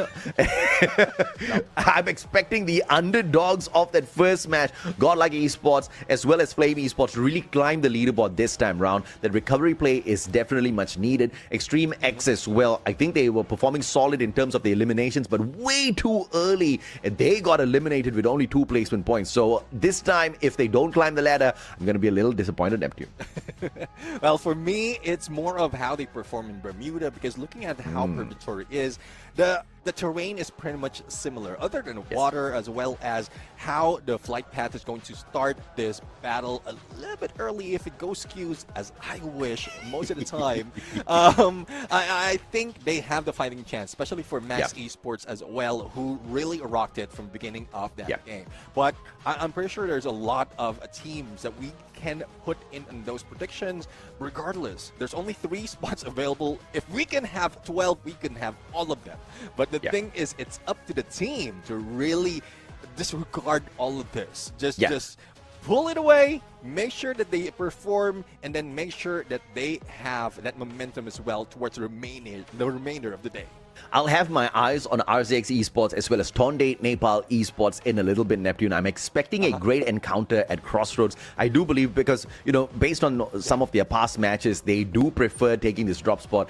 And that might be one of our initial hot drops that we have to look at, right? Because if you look at the grand scheme of things, Tonde Nepal Esports, they did not pull away many points off of that game at all. They were off to a fantastic start. They got eliminations, and then they got eliminated with no placement points at all, which definitely would have stung for the Nepali squad. We know how aggressive they can get out there on the battlefield, but that game just did not really do them justice in terms of showing how well they can play.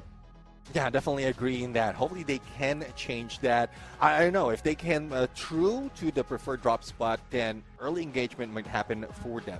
RZX though has a little bit of elimination coming from that game #1, so it's more of gearing towards the Pakistani team. That it's also if they chooses to pull away from that engagement, because I think they were eliminated a little bit early as well, so they will be distancing themselves if they want to survive to that final circle. But it's all hopes for us. It's up to the teams right here to pull it off.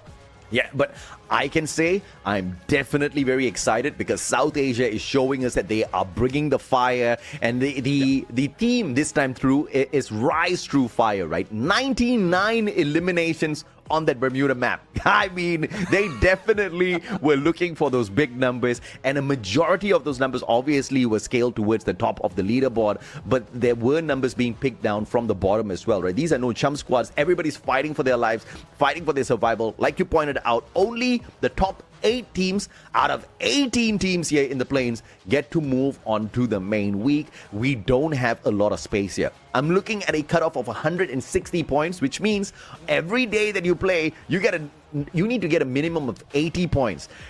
That's a lot to ask, actually.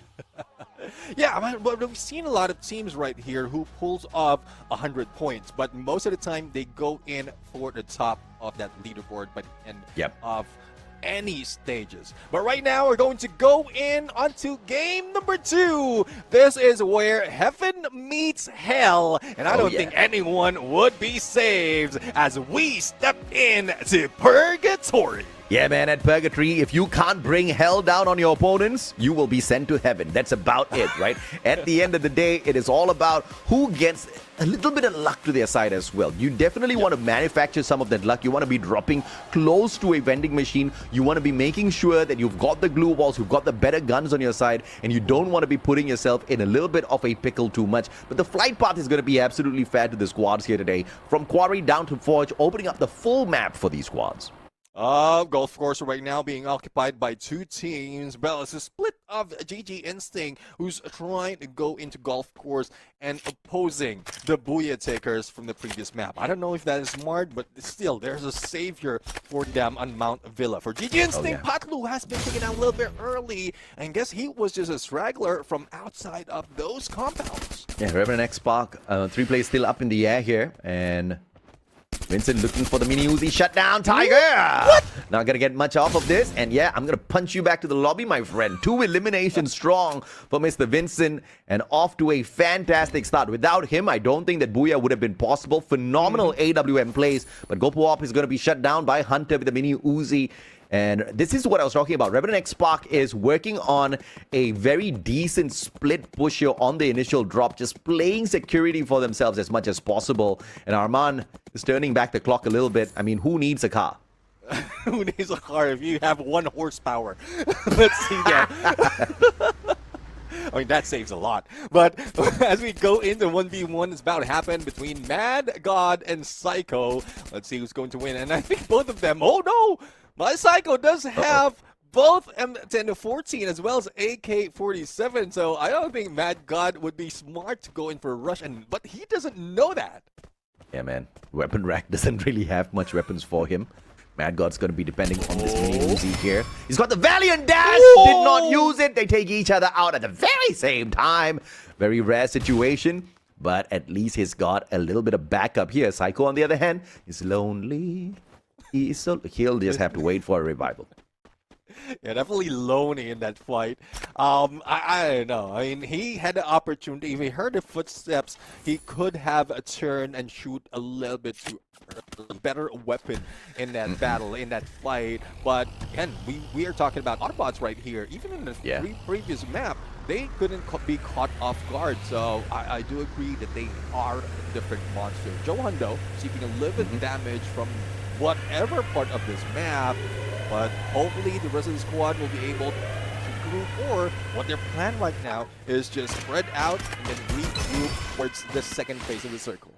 Oh, Fahim under a lot of pressure here. Autobots surrounding him. 1 player on that second floor already! Oh! And the Riptide Rhythm ripping his defenses apart, and Fahim, although he had the time turner on himself, just could not save himself from that annihilation. Smart play by Autobots as they regroup at Lumber Mill. Yeah, that's what I'm talking about. Going into the second phase of the circle, that's where they regroup, and they just found stragglers overall. And it's quite surprisingly, they didn't find a full squad, and they could have been taken down early. Psycho, though, not in a good spot, being taken down again, this time by total winners. As we head into a different part of the map, Extreme X bringing a little bit of pressure onto GodLike Esports, but high ground's being taken by GodLike, as the name persists. I think they would bring a little bit of thunder to this team, unless TGR says no and brings in the fight on them. Supreme will be tagged up, spotted, and TGR Blue Hero brings Blue God in just as a recovery for Supreme.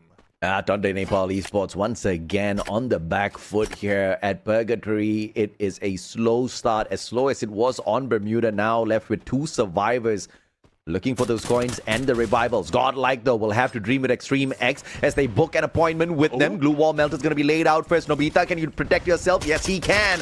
Those Split Blitz will not touch them. And a Riptide Rhythm from the back. What is this backstab and who is it? Extreme X being shut down. Yogi with the slam from across gets a double. And here comes Marco. And Extreme X going to be sent back to the lobby if they lose yet another player on their side. A phenomenal play from the side of GodLike Esports.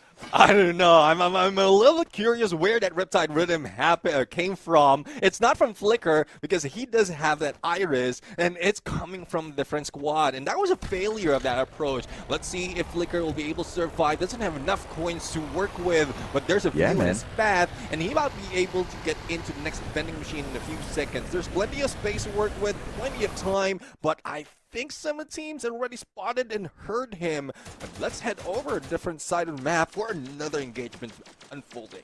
Yeah, absolutely. And I think it could have been the GodLike player with that Riptide Rhythm. No idea where that came from, but only 3 players were spotted on the side of GodLike. So one could have gone in for a little bit of a backstab off of the jump pad. Smart play here by Psycho with the Mag 7 straight to Supreme.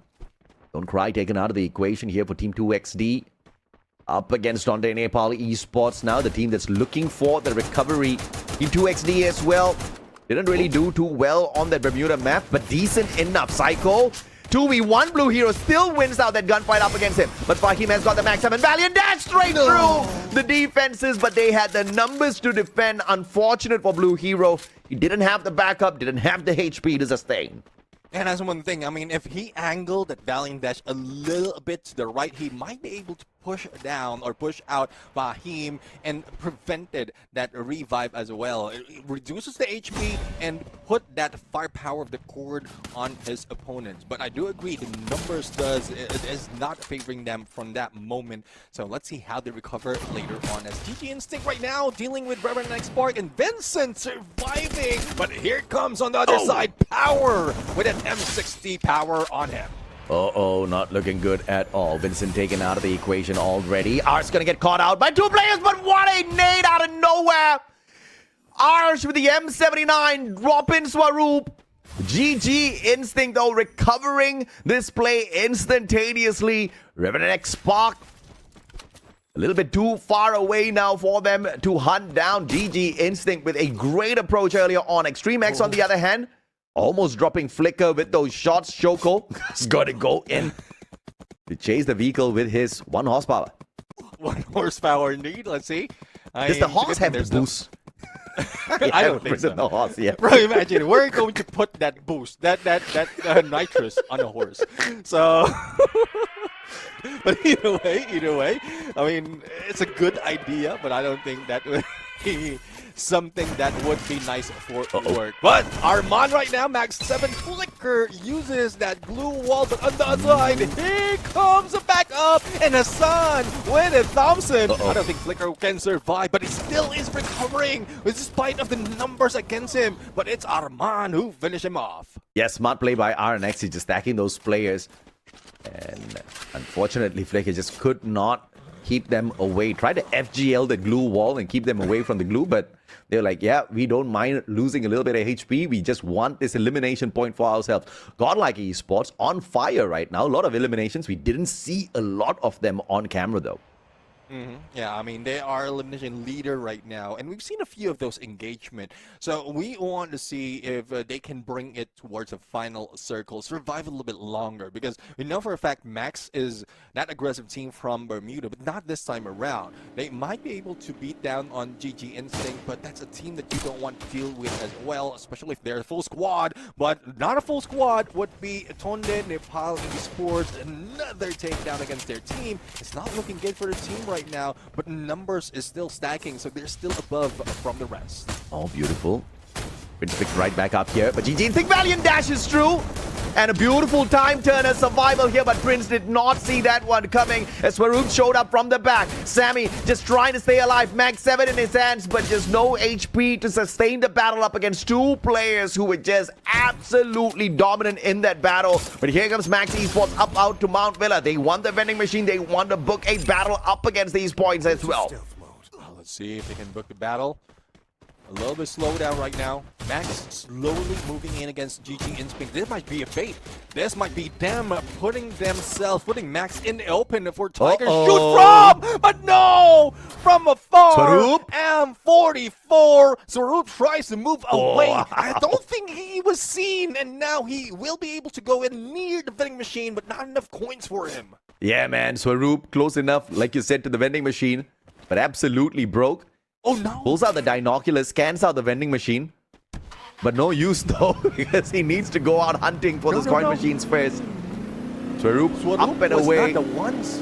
I mean, sorry to cut you off. Swaroop was not the one with the binocular. I guess that was the plan. Why he didn't drop directly on the vending machine. He has it directly on him. So it's Smart. opponent's right to get that location. That was just a smart move coming from him to survive. You guys just hunting for extra points, Johan.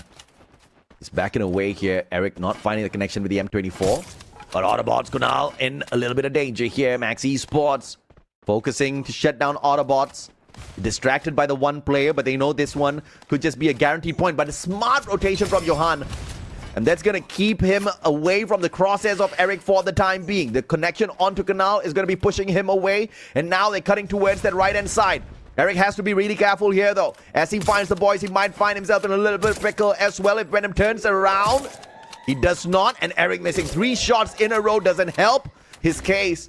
Does have the M24 that's just been beefed up by that hammer. And they get one player on their side knocked down, and Max Esports might want to rethink this strategy.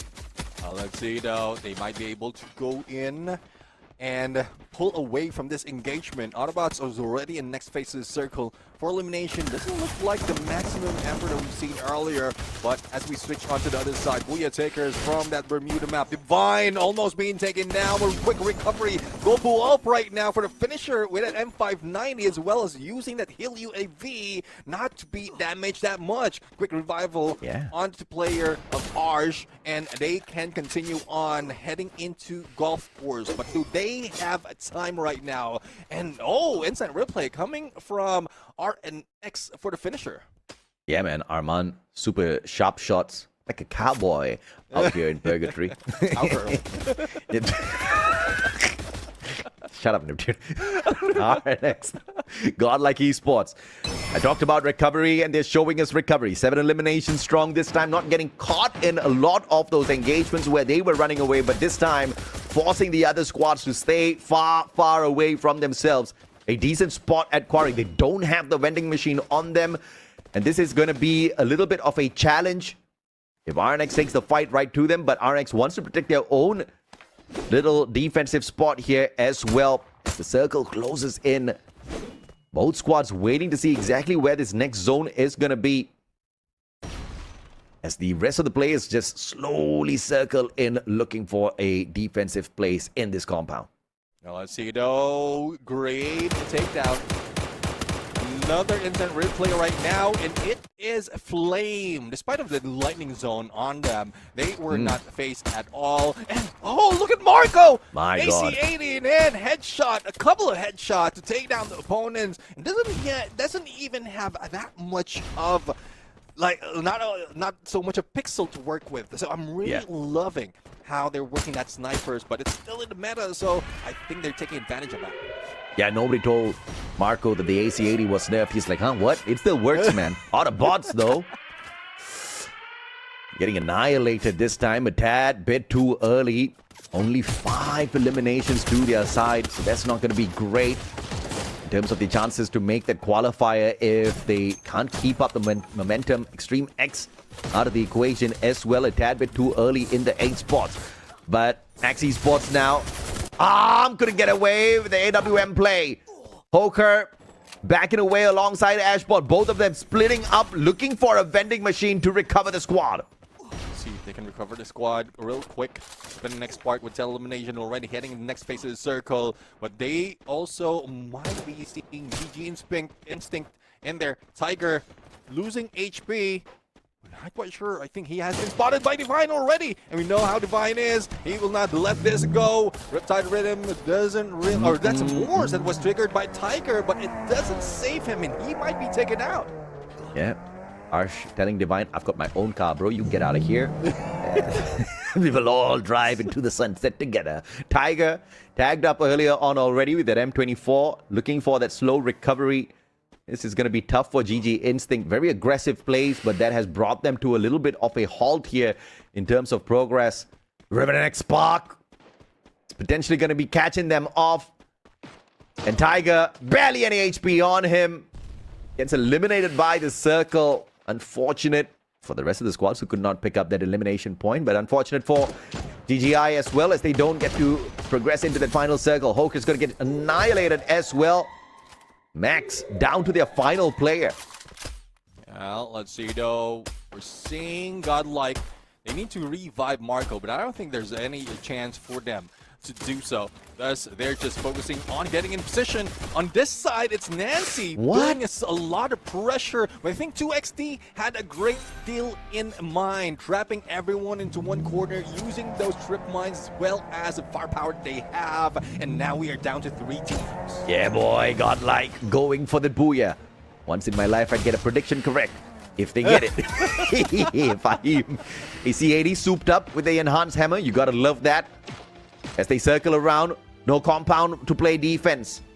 But very smartly played with those glue walls. Riptide Rhythm breaking out the defenses of GodLike, forcing them back into the warehouse. And now 2XD with the backstab. GodLike in trouble. Or will they turn the table on to 2XD here on this gameplay? M249 to break down the blue walls, but the thing, it is a table being turned against them. The blues closing in, and they're slowly inching onto the other side. Revenant XSpark taking advantage of all this chaos, and they might be able to do it once again.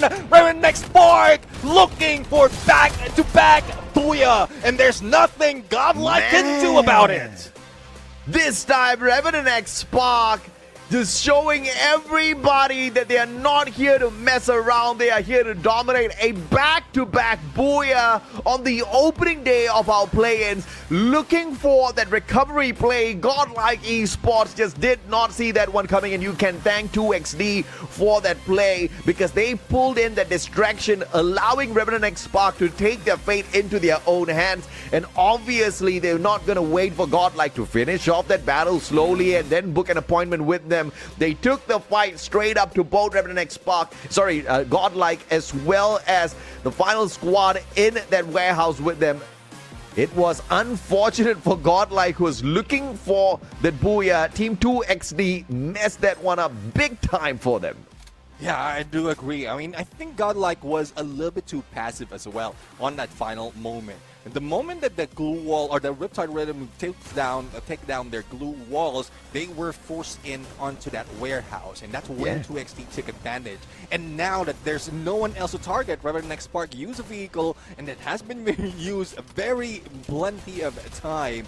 And the first 2 maps that we've seen right now, that's what they are using to get close and take advantage and be the third party in that final battle.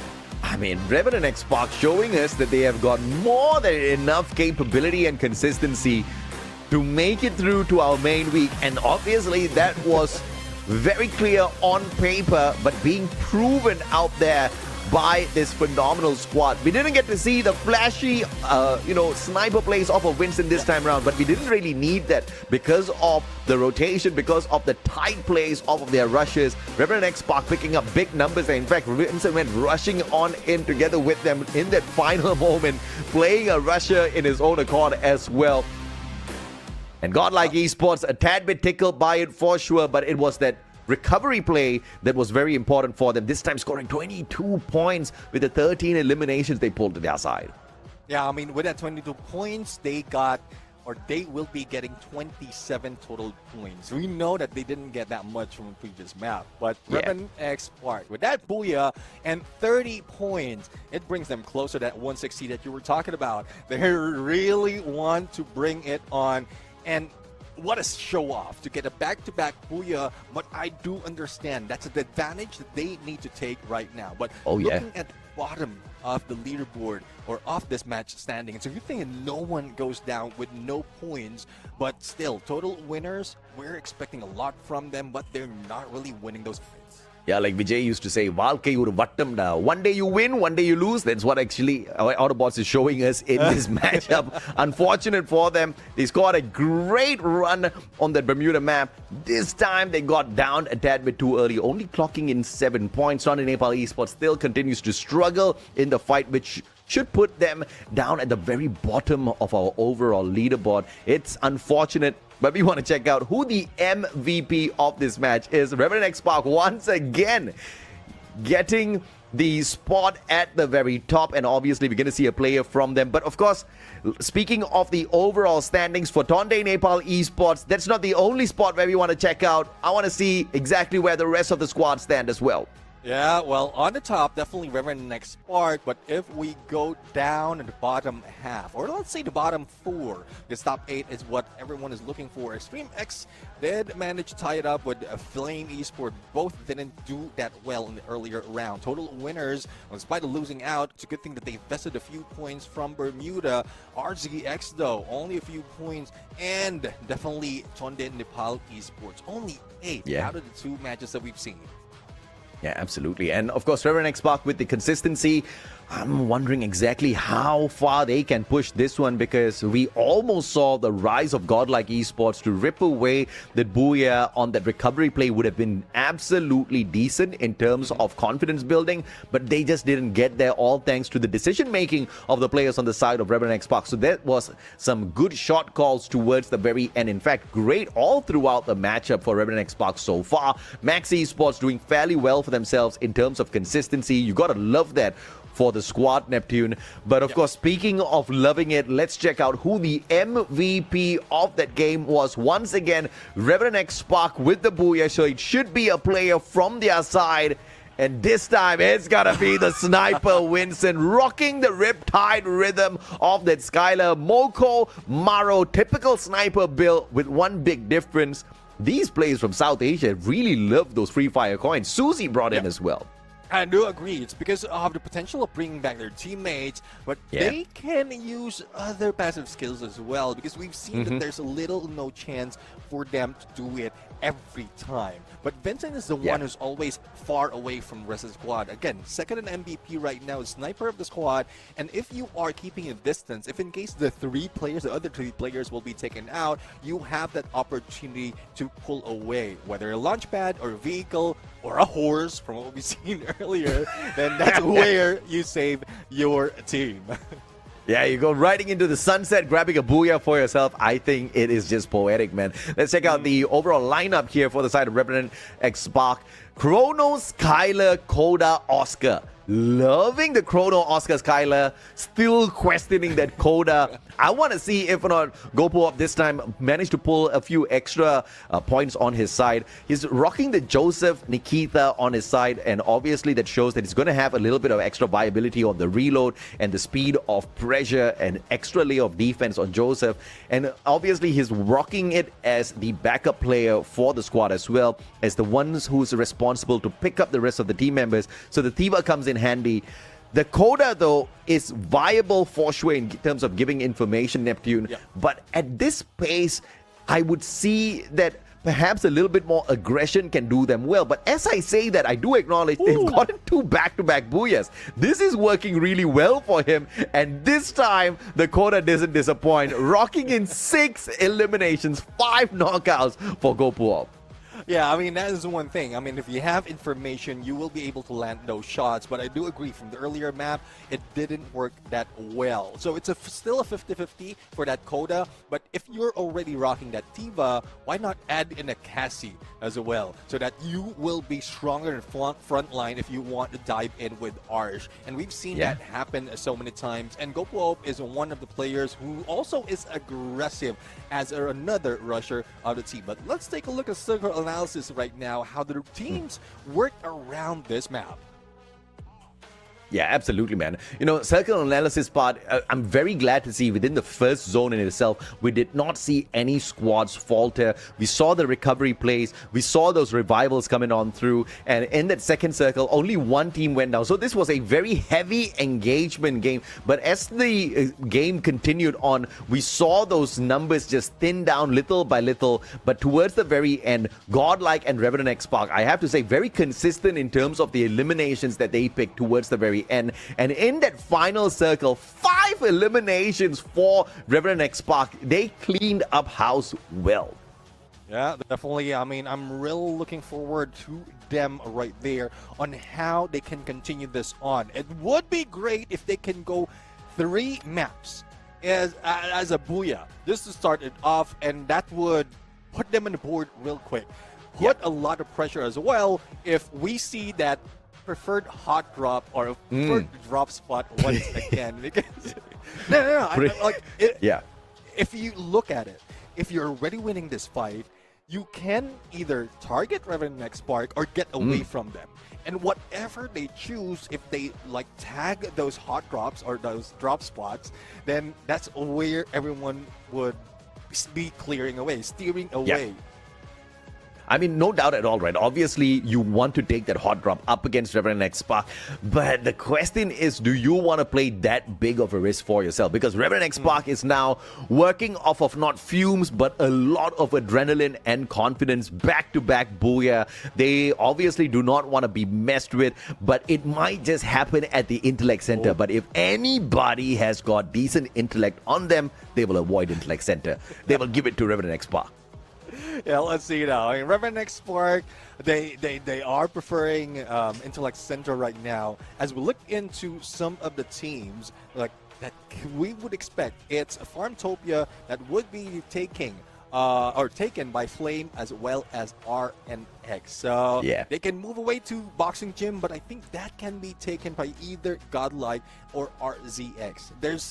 That's one thing. If you head into the middle, there's little to no chance. There's little to no chance that you can that you will not be found by a different team, because you are dropping in as to where everyone is expected. So the edges is one smart move if you want to survive in the beginning of those matches. And I love how everybody hates Grav Labs just like me. Bro, the gravity is just not your friend at Grav Labs, and these South Asian teams want none of that. But I think, with that being said, it would be a great drop spot for one of these squads trying to avoid the initial engagements. So if you are a squad like Tonde Nepal Esports, RZX Esports, maybe you want to drop by Grav Labs, man. Maybe the anti-gravity can help you out this time. I don't know, maybe. I don't know. I mean, if they're that great in accuracy, go ahead, do so. If you have SMGs in the get-go, then that's one thing that you can do right now. But if you're more of an accurate freak, that jump really throws off your game. But talking about game, let's see. In this game, we are looking at predictions. I'm not pulling GodLike away from that prediction, but I'm gearing towards some of the teams like RZX as well as total winners in this fight. I'm not putting Revenant XSpark because I think that worked from the previous game. Yeah, and I'm all out Vijay catchlines today, Vijay catchphrases. GodLike, I'm waiting. Where is my booyah? I mean, this time they got close enough to the booyah, but I am not too happy with Revenant XSpark ripping it away from them. But I am still expecting Revenant XSpark to be as hot as ever. A back-to-back-to-back booyah is something I know not just is very viable for them. They are looking for it, Neptune. Yeah, exactly. I mean, if you can pull off 3 booyahs in this game, you have your matches, your numbers already set. And Revenant XSpark, we did mention at the beginning of this day that they have that prestige already on them. We've seen that from last year. We've seen that in a recent tournament, and they're just continuing on. And the spark is not being snuffed out. Nah, I mean, and you find it funny, right? A spark should be very easy to snuff out. A big flame, a big bonfire, maybe it's a little bit tougher, but that exactly shows you exactly how strong these boys are, how capable they are out there on the battlefield. And it's very impressive to be consistent back to back and to have big numbers on those eliminations as you pull away these double booyahs is phenomenal of Revenant XSpark. Granted, this is the play-ins. Granted, this is not the strongest batch of squads that you are taking on, and the Southeast Asian squads are not in here to play just yet. So you can go out there and dominate quite a little bit. You might as well flex it. You might as well show off as much as possible. But can you remain consistent 3 games in a row? I think if you do pull that off, Revenant XSpark, it'll be a big slap onto the faces of all of these other squads. And I don't think they'll take a slap that easy, man. These South Asian teams, if there's anything, they do have a little bit of a fight in them. I am expecting this next match to be a little bit more gruesome than the previous one, Neptune. Yeah, I mean, you did mention that Spark needs can be snuffed out easily. But Yeah. I looked up Revenant, and it's a person who returns, or something that returns. So if that Spark keep coming, later on it would be a blaze. So I guess that's what's coming up from Revenant XSpark right now. They are non-stop. The Spark is non-stop, and they are always on fire. Thus, they're bringing that fire in Free Fire right now in the first 2 games. Revenant XSpark is like the sparkler candle that you put on those birthday cakes where you blow it out and it doesn't go off, right? It goes off for a moment and then poof, it's back up with those revivals. You got to respect what they've been able to do so far, but you're heading into Nexterra, and Nexterra is just one of those maps that's very unsuspecting, right? It does have some of those open grounds, but a lot of these defensive compounds, which will give the spots in terms of a defensive play for a lot of these squads to survive towards that final zone. And when you have a lot of teams surviving towards that final zone, it's just all out chaos. You're taking a fight, you don't know when you're going to get third party, you don't know when you're going to get that 4th squad jumping into the fray, trying to steal points off of the initial effort that you threw on it in there. So it's going to get gruesome, it's going to get a little bit competitive in Nexterra for sure, unless of course you're Revenant XSpark and you just don't go down that easy. I hope we are cursing them enough here, because I really want GodLike to pick up that booyah finally. I've been predicting them 3 games in a row now, Neptune, already. And again, I am still waiting. I don't know. I mean, this is the last chance for me to give that prediction a hope. Because I think Revenant XSpark didn't get my prediction from the get-go, and they got the booyah. So if that is the case, for the next time that we will be predicting, I will not put them on the board, and probably that's the time. They just want to rub it in our faces right now that you keep cheering us on. So let's not give you that opportunity. And you got to appreciate how Max Esports, very silent but very consistent with their plays, and they're now already at the halfway point of finding what I think is going to be a decent number of points for you to pick up on one day of play in order to qualify for our week 2, right? Our main week of play. Because I'm looking at 160 points, which means 80 points minimum within one day of play. And Max Esports so far have clocked in a total of 41 points within 2 games. So they have maybe 1 or 2 games that they can throw, but obviously nobody's looking to do that. But you can never tell what's going to happen in a lobby like this. This is the Fire Max Asia Invitational, and the South Asia play-ins is absolutely gruesome. I expected Nexterra to be that, but what I did expect as well was to see Purgatory bring in more eliminations, but it did definitely serve up well with 94 eliminations strong. Will we find more than 100 eliminations here at Nexterra? I sure as hell hope so. For the 3rd game and the final game that you're going to hear Neptune and my voice casting before we welcome Crips and Lucifer in for the final 3 matches of the day. We hope you guys enjoyed this one. Let's go. It's Nexterra time, baby, and the game starts now. It's fast, it's unpredictable, but let's see if that's something that can be read out by the team as we start off from that flight path from Rushdown to Museum. And from what we've seen earlier, 3 teams are expected in Intellect Center, but I think they are making those change. They want to pull away from that hot drop, but let's see if they can survive from the get-go right now, especially as some of the teams are already dropping in early in this battle. Yeah, boy, GodLike, booking a appointment up against Flame. Team 2XD is going to be dropping by Grav Labs. They are the ones taking my advice to avoid all engagements, hoping and praying that extra gravity is going to help them survive. But GodLike losing Nancy very early on to that mini Uzi. Marco's going to get this one and punching his opponent right away. Beautiful recovery play off of GodLike here. You're going to be able to find yet another. This squad just picked the wrong one to tickle very early on. Flame is fizzling out slowly. Left with Azoic all alone. But will Autobotz be able to find that final shot onto him? Azoic does not know Autobotz are right behind him. Well, let's see though. I mean, he's waiting for that cooldown to happen on his Moors. Yogi already have spotted the general location or general direction that he has gone into. And now he's going silent. Nancy, though, I think he did manage to go in the spot. And from both sides, GodLike snuffed out that flame. Yeah, GodLike is saying thank you very much for not stealing our points away, Autobotz. And obviously, out of the pen into the fire sort of a situation for the Flame player. He had to choose one Predator, and GodLike was that lucky one. Prince down on the ground, and here comes Revenant XSpark now with an opportunity to shut down yet another squad very early on. This time, a team from Pakistan. Total winners have not been winning many lobbies. Definitely, I mean, even a gunfight. So there's a lot of doubt right now for total winners, but I do have them prediction, and hopefully they can fight back. And we are seeing Arsh pulling away from that engagement, doesn't want to be caught off guard. UAV onto them, and they pulled their own guess. Here comes Extreme X putting a pressure on them. Riptide Rhythm, I don't know if that takes down a few of the blue walls, but there goes a shot. Vincent didn't make it. That was an easy one if he just waited for a few seconds. Vincent with a fake peek. And he got punished by Tusin for that. Vincent down on the ground now. Sejan's going to be pressured by Gopo up here.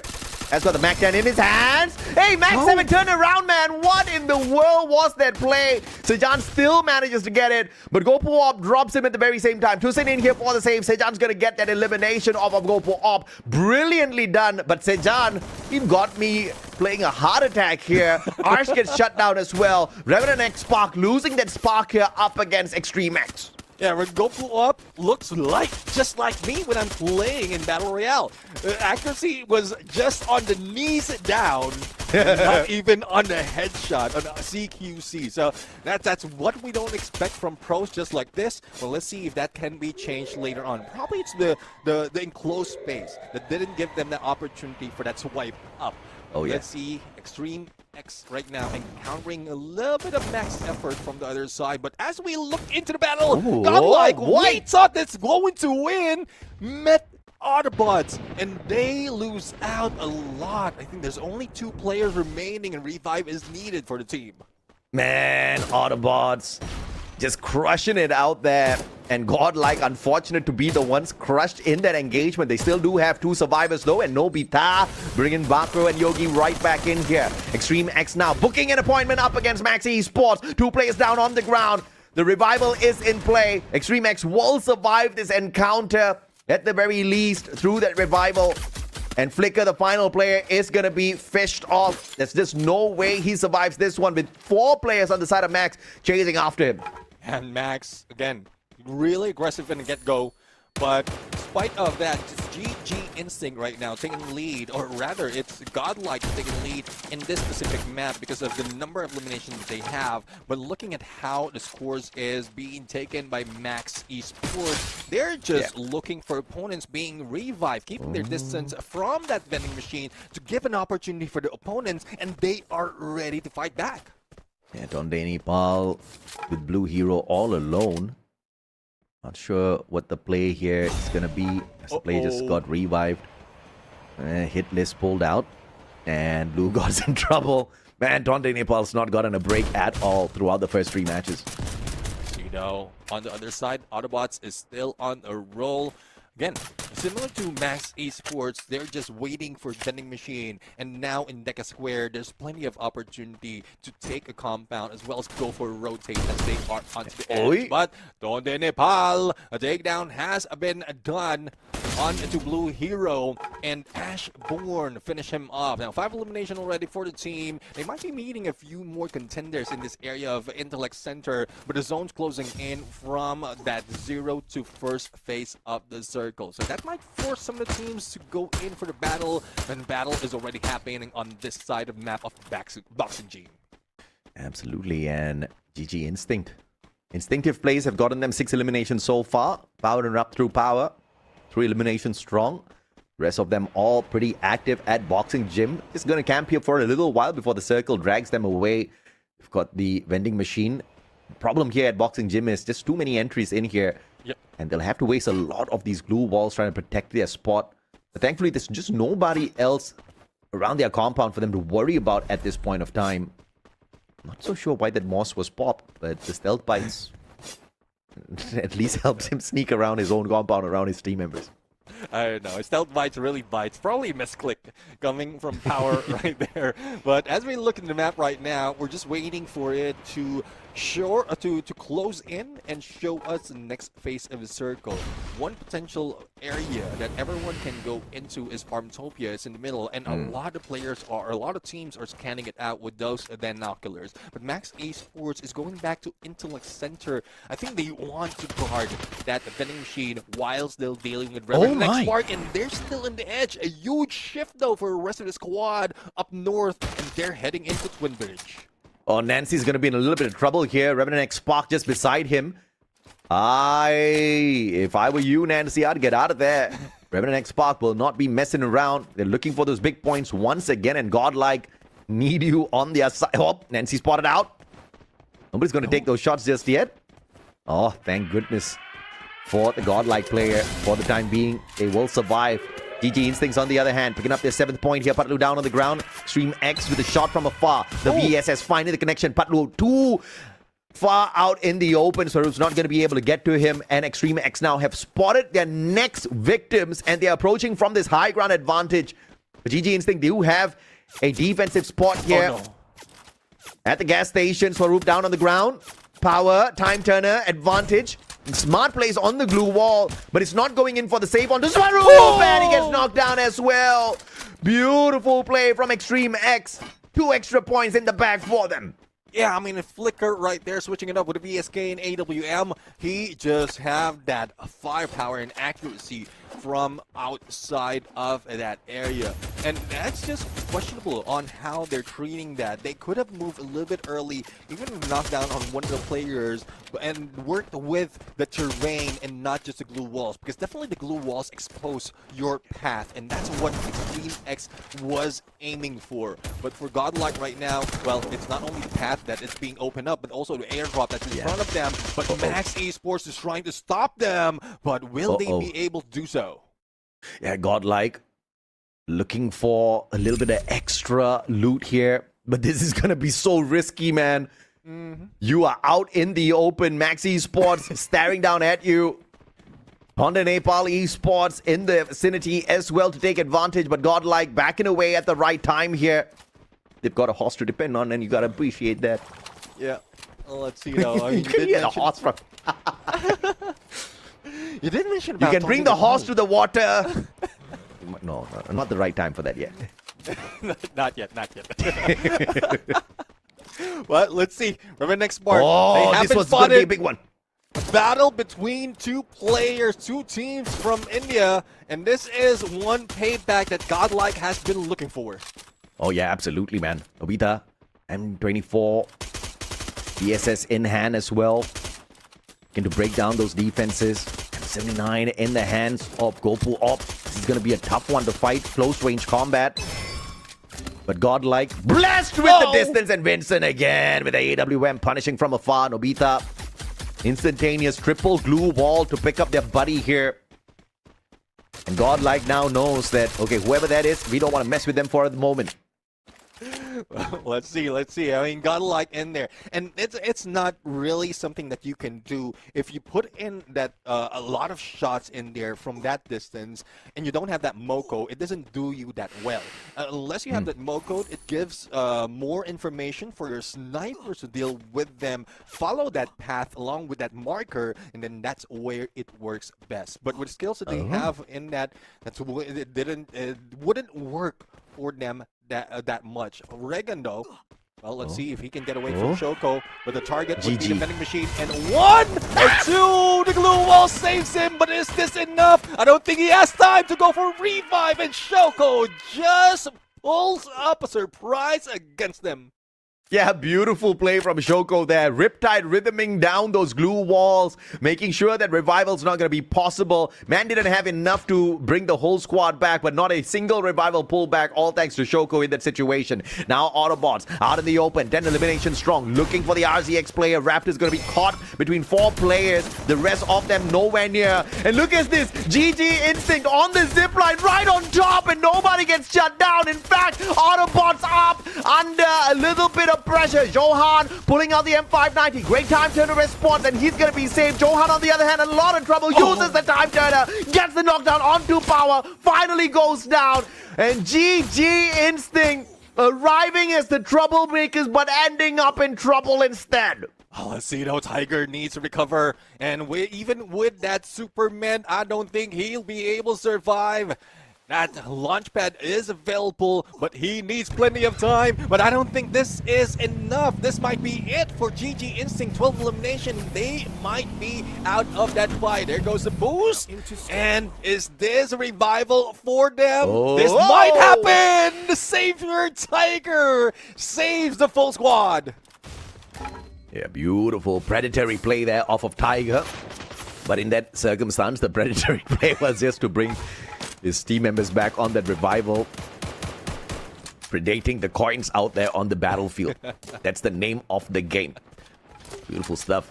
Extreme X flicker with the AWM shots. Jan finds a knock as well. No, the GG Instinct player is just not lucky enough to play that survival off of the revival, as Extreme X has the high ground on the bridge, and they are not afraid to use this advantage. In fact, he'll welcome more revivals at this point of time. Let's see. I mean, revivals, if they have good opening on that vending machine, then that's what they will take advantage of right now. Max Esports, though, take advantage of the edge of the circle, trying to force RNX to move in against them, or probably go against the opponent who is inside its 2XD. But Eric not even faces shots from the other side. Time Turner has been used, and GodLike couldn't take advantage, thus missing out on those points. Yeah, GodLike's focusing on the circle, and they're the closest one to it in comparison to Max Esports, who might take advantage here, but they are distracted with the players right behind. Beautiful opportunity for GodLike to find the circle here for themselves. Ines gets taken down, don't cry, still out there. And RNX, 2 players down, make that a final one surviving, but annihilated by Team 2XD at Twin Bridge. Beautiful play. They tried camping at that vending machine, but the revival just was not a possibility for them. Yeah, and 2XD bringing back a couple of their teammates, 12 points already to them, but they need to hustle, they need to move in fast because they're losing a lot of real estate right now. Max is doing the same thing.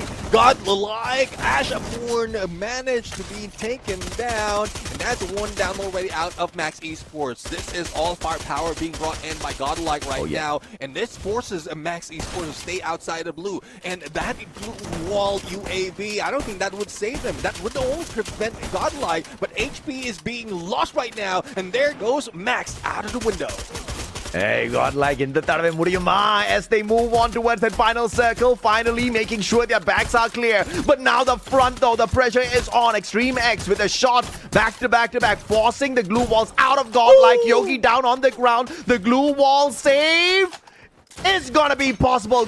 Yogi back up on his feet. Amazing play. Extreme X do not get the Punisher and the extra point off of GodLike, but now under a tad bit of pressure. Revenant XSpark looking for the shots from afar as well. Team 2XD dropping in front of Extreme X, and they will get shut down player after player. And Revenant XSpark focusing on them as well. Yeah, here comes crunch time. Revenant XSpark making sure that they get all the points, pulling away from the engagement against GodLike, and now cooking nades against Extreme X. And they need a point right now if they want to continue the numbers that they have brought in from Game 1, Game 2, up until this point. For Revenant XSpark, not only are they saving blue walls because of the cover they have out of this bags, they're putting pressure on both teams at the same time. Uh-oh, GodLike being tagged. Revenant XSpark, not a lot on the eliminations this time round, but GodLike will be helped out here. The players on the back. Oh! Extreme X, one extreme shot, flicker, flicking, go pull up, down. The pickup is possible, and Extreme X just have not completed this run just yet, and now GodLike putting the pressure onto Extreme X. This shot from Yogi, putting one player down in a little bit of trouble, but GodLike not going in for the full-on commitment. They want to guarantee the booyah here for themselves. Perhaps this is that game. Yeah, let's see. I mean, it's more of the timing right now. It's taking advantage of the position they have to take down either Extreme X or beat down, reduce the numbers of Revenant XSpark. But Revenant XSpark is not slowing down. They get into that rooftop. That'll be spotted by GodLike right now, but that might reduce the numbers before GodLike deals with them. And Yogi goes in for that M24 shot against Gopu Up, and the pickup is instantaneous, but they know the presence of GodLike is here.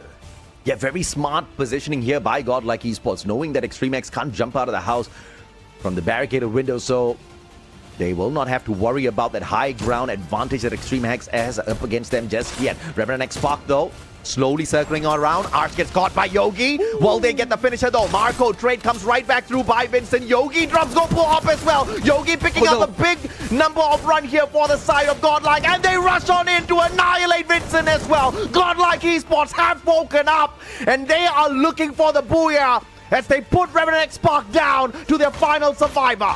Fine, the only one remaining right here is being on the high ground. From the high ground, and there goes the finisher coming with Flicker on the other side. Revenant XSpark will not be getting that 3 booyahs, but it opened up the gate for both Extreme X and GodLike. It's a 2-1-1 situation right now for GodLike, and Marco is first want to go down. Extreme X going to Extreme, and they might be able to take this. Yeah, Yogi, the final survivor here. Extreme X looking for that final shot, and they fight it through Sajan. Yogi unable to save the squad through a 1v3 clutch, and Extreme X rises to the top with their second booyah of the day. Phenomenally played for sure. Actually, the first booyah of the day. Phenomenally played for sure on this Nextera map, and a massive run of eliminations for the squad. Yeah, another denial onto GodLike right now. And no, the denial is not to the River and Egypt, but this is what is being felt by GodLike. The gods is not favoring them for the first 3 matches. But I'm pretty sure with the numbers that they have brought in, they are already on top of the board. But let's not take it away from Extreme X right now. They put in that effort of survivability, blocking themselves, and even the advantage of GodLike from that roof or from that rooftop didn't work against them. It's more of the timing that they played with, and they took it quite well. Yeah, and this was the final moments of that game. Team 2XD just couldn't survive outside the zone for so long. And Extreme X, although GodLike played the pressure on them initially, they managed to rotate around, finding a great defensive spot. And this was the decision-making that got them the win finally, right? Rushing in towards GodLike, finding Nobita first, dropping down to the ground, and then finding the connection onto Nancy. The finisher onto Yogi was just too easy. They had the numbers advantage, and this is that extreme game off of Extreme X. They had 11 points in Bermuda, 5 points in Purgatory, and a 34 bomber here at Nextera. This is the map where they recover and jump up the leaderboard for sure. Yeah, definitely. I mean, up the leaderboard close to the top dogs right there. But looking at Max Esports, they are one of the most consistent team as well in terms of elimination, and even in getting all those placements. So even if they got eliminated a little bit early with 11 points, I think they will still be part of that top 5. But GodLike Esports, huge number being brought in by this team, and they need recovery. They don't need a booyah. It's more of recovery into the numbers to keep themselves afloat and reach the top 8 by the end of this weekend. And GodLike still keeps me waiting. No booyah from the squad just yet. This is going to be a big problem, man, because GodLike, I know they can pick up points. I know they can climb the leaderboard. But what has been plaguing them at FFMIC, what has been plaguing them since FFMAI last year is the fact that they can't get the closer with the booyah, and they have to start practicing now. But one guy who definitely had enough practice here and pulled it off great were the flicks off of Flicker on that AWM supremacy, rocking the Iris, 7 elimination strong, a very strong combination of passive skills as well. Although Otto got a nerf, he still brings him in. That memory miss, trying to depend on it to slow down the rest of his opponent, especially in the final circles. This memory miss definitely comes in clutch with the Moko and Maro, making him a deadly one for sure. Massive on the damage as well, Neptune. Yeah, I do agree. I mean, I'm seeing the potential from player Flicker, but this the active and passive skill combination looks a little bit a Clash Quad moment. But who will go against Wall Brawl? We've seen a lot of glue walls in the final moment. He was just taking advantage of that situation to mark the enemies as well as penetrate those glue walls. And if that works for them, that might be the new meta right now, because as you did mention, sniper meta is this time around is what's its best. Yeah, absolutely. And of course, I really like the active lineup here. You've got the Oscar Nero, A124 Iris, a very aggressive setup for sure. Flicker very effective from that long range with that Iris, and the rest of them up close and personal. They're going to obliterate you, right? Especially when the thrill of battle comes into play. If Tusin activates it at the right time, your opponents have got no way to respond. You've got the Oscar to break through the glue walls. You've got the Nero to stop them from erecting more glue walls to save themselves. Up close and personal, Extreme X gets really extreme. Yeah, and the reason why they won that fight. Oh, all right, before we go to that conclusion, looking at the numbers right now, 3K on the damage and 8 on elimination from Sejan, but Flicker with that 6K. And from all sides, the assist really works, especially for Rusty as well as Tusin. Now, going back to my point earlier, you did mention about how well the skills is for Extreme X. And the reason why they won against GodLike right now is that A124 disabling that Oscar, that Skylar, even the Chrono, let's include the Coda that GodLike has been bringing in on that final battle, is just crucial for them to win that fight. And A124 has been warned by a lot of players, a lot of teams are out here, but it has died down because of the previous update. But now, I think it's making a comeback. Yeah, no doubt at all. Making a comeback indeed. But Sejan definitely had a great run here. 9 knockouts, 8 eliminations, 7 assists.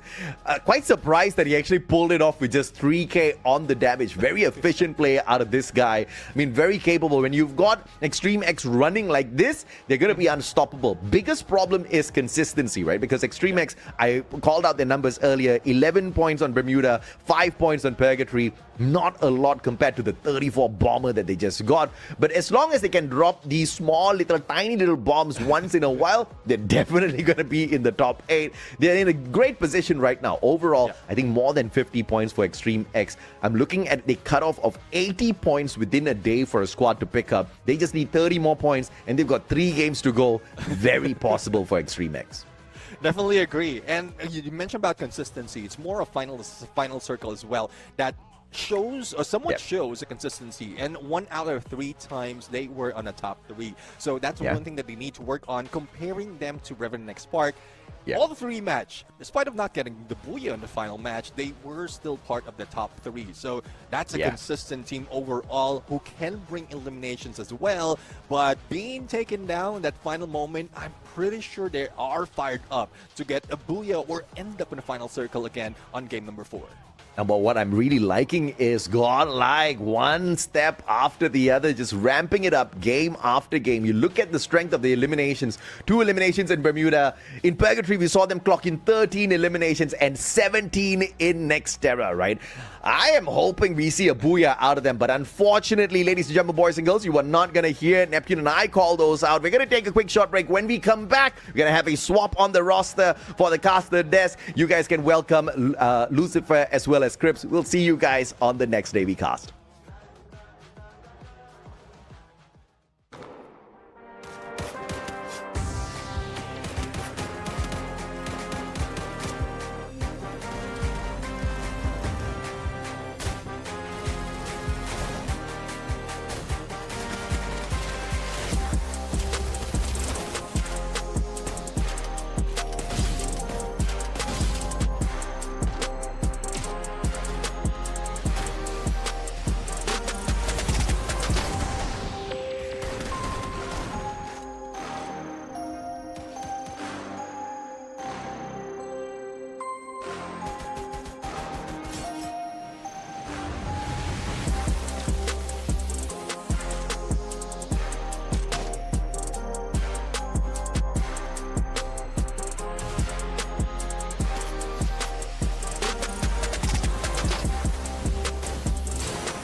Hello ladies and gentlemen, welcome back to Fire Max Asia Invitational 2026 Spring. My name is Crips and joining me is going to be Lucifer. We are going to be your casters for the second half of the day. And boy, oh boy, I am low-key jealous of Neptune and AJ because they got to cast such a banger set of games. I can't believe Revenant XSpark got a double booyah off the rip.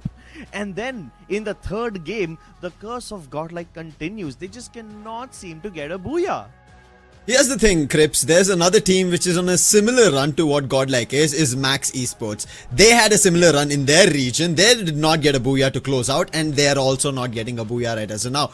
Well, however, there are two regions who are performing strong right out here in FFMAI 2026 Spring. That is India and Bangladesh. Brilliant run so far. Numerous eliminations that they're getting. Yes, back-to-back that we've seen from Revenant XSpark, but even Extreme X, they've gotten the booyah for their region as well. This looks spectacular for these two regions to start off on day one. But I'm not too sure where we are ending towards the next 3 games because of how teams are coping up. There's a lot of variation, especially with AJ, who was rooting from the very beginning till the very 3 games he had, and now we are here. I am looking towards GodLike as well. Questions on them? Yeah, but as we jump into the next game, GodLike Esports is going to be on everybody's eyes because they will be most likely in the smack center. As we head in towards Kalahari, you know that GodLike love dropping towards Refinery. The only time they ever changed their drop location was in the finals of this Fire Max India Cup 2026 Spring, and even that did not work out for them. But at that time, they've only had GodLike versus RNX going on in Refinery. This time, Tonde Nepal Esports has also entered the fray. So there's going to be 3 teams potentially contesting Refinery. Even Shrines has become extremely contested. Usually Autobotz used to enjoy split dropping between Oldhampton and Shrines when they were playing in the India Cup. And similarly, RZX did not really face much competition when they were competing in FFWS Pakistan. But now these guys will have a lot of competition towards the northern sector of the map. Surprisingly, Console Horn and Confinement still remain pretty much vacant, so on paper GG Instinct don't really have any competition, but I'm assuming some or the other team will rotate towards Bayfront eventually, which will run into GG Instinct. But looking at how GG Instinct have been playing, Crips, I don't think that we have to be worried about them. They've been the troublemakers of the lobby. That's what we saw in their recent LAN that they did, and they're doing it right now here as well in Asia Invitational. That's the brilliant part to end up seeing from a squad from India, and this is their first time. It's not a stint for the second like Revenant XSpark. They had it in 25 season, so for them it's something that they're used to in terms of these international lobbies, in the South Asian lobbies. They know how to perform, how to play under pressure. But GG Instinct, brilliant stuff coming in from these lads, and along with them even Autobotz. They were getting closer to their booyah, especially in the very first game. However, at Shrines you did mention about RZX being there and Flame, who did not have a great run. If Autobotz have that drop with the other 2 teams, maybe Autobotz also end up picking up eliminations there, maybe a lot. Exactly. I would also like to keep my eyes on Extreme EX because they seem to be very good at avoiding getting pinched between several teams. And even though they were really contested in that house, they were just surrounded by so many people in a tiny piece of, a tiny box of wood. I can't even call it a house. It's a very tiny house. But they still somehow managed to hold their ground and get out while avoiding third parties between GodLike, Revenant XSpark, and all the other teams that were surrounding them. So that was a very nice gesture on their behalf, how they show that they can deal with so many teams at once. And right now, as we see the preferred drop locations, we notice that their drop location is also mostly uncontested in the maze. So that means that they will also have a lovely flying start. And in a map like Kalahari, towards the 4th circle, we see a lot of teams are forced to share compounds anyway. If Extreme EX can already share compounds and be very comfortable having, loud and bashful roommates, I think they will have a gala time in Kalahari. Nobody can face them. But one region I'm kind of looking forward to start off or get back to action is going to be Pakistan, right? That is one region, yes, the newest region that has been added here in FFMAI 2026 Spring. But they've not found their strides. But hey, day one, it is first game jitters for a lot of teams. But with that, let's come to our first game predictions. Yes, it's game number 4, but it's our predictions for this season to start off things. And we both have 2 teams in synonymous. That's going to be GodLike and Revenant XSpark. And I think today's day, especially them topping the charts, getting towards the top 4, has always been on cards. But on the other end, we've gone for Autobotz, which I was already talking about. But Extreme X, you were mentioning about them. I feel like that is a team, after getting a booyah now, are in a similar stride because they were trying to get to their top 4 in the other 2 maps as well. Exactly. In all the previous tournaments, I've never picked Revenant XSpark as one of my top contenders for Kalahari because this is not one of their stronger maps. But given that they've been playing really well today and they've already acquired 2 booyahs, I think their chances of converting this game into a booyah as well is pretty damn high. So that's why I picked up Revenant XSpark as one of my top contenders for Kalahari. Otherwise, I generally do not do this. This is a rare occurrence where I picked up RNTX over here. GodLike, I always pick them in Kalahari to be my number one team because I do believe that they are a very strong Kalahari representative. And then to top it off, I've picked up Autobotz simply because of their firepower. I don't think they can get the booyah, but I do believe they can get a bunch of eliminations and farm a lot of points. I think that's what they'll be doing, right? Something that we did see a little missing in TASE FFMIC 2026 spring. After their qualification, expected a lot from there, and however, I think they got enough break here and they've pulled off really well in the game number 1 and they're moving in the right direction to pick a lot. But yes, I think with Extreme X, I'm looking forward to Max. They were close to getting their booyah. If I had a fourth prediction, I would have kept them in as along with Extreme X, but I had to choose one between those two. And I think Max might beat Extreme X in this game, moving towards Kalahari, but still, fingers crossed. It is an opportunity for everybody. Day one to show off, day one to try out new things, and day one to start off on a really good note. And we were talking about even the cutoff, right? Going somewhere around 80 points is on an average. If you pull off on a given day, you should be comfortable. But I'm pretty sure teams at the top will start surging towards the 100. We're already seeing them going towards 70 already. So in the next 3 games, it should not be a tough run for any of the top teams. Exactly, like the big names like GodLike Esports, Revenant XSpark, they have shown us that they can get like 100 points on a single day before. So I wouldn't be surprised if they manage to do it today as well, especially when they're feeling so comfortable. It seems like the pressure of the Asia Invitational isn't really getting to them. They seem to be very comfortable over here. Of course, there are a lot of teams from Pakistan who are still trying to find their footing. They're winning their fights, they're converting all their knocks into eliminations, but they're unable to secure that booyah in the end. So hopefully as we go in towards the second half of the day, all these teams will start to bring it their all. And I hope that they are able to put their best foot forward going into Kalahari, the 4th game of the day.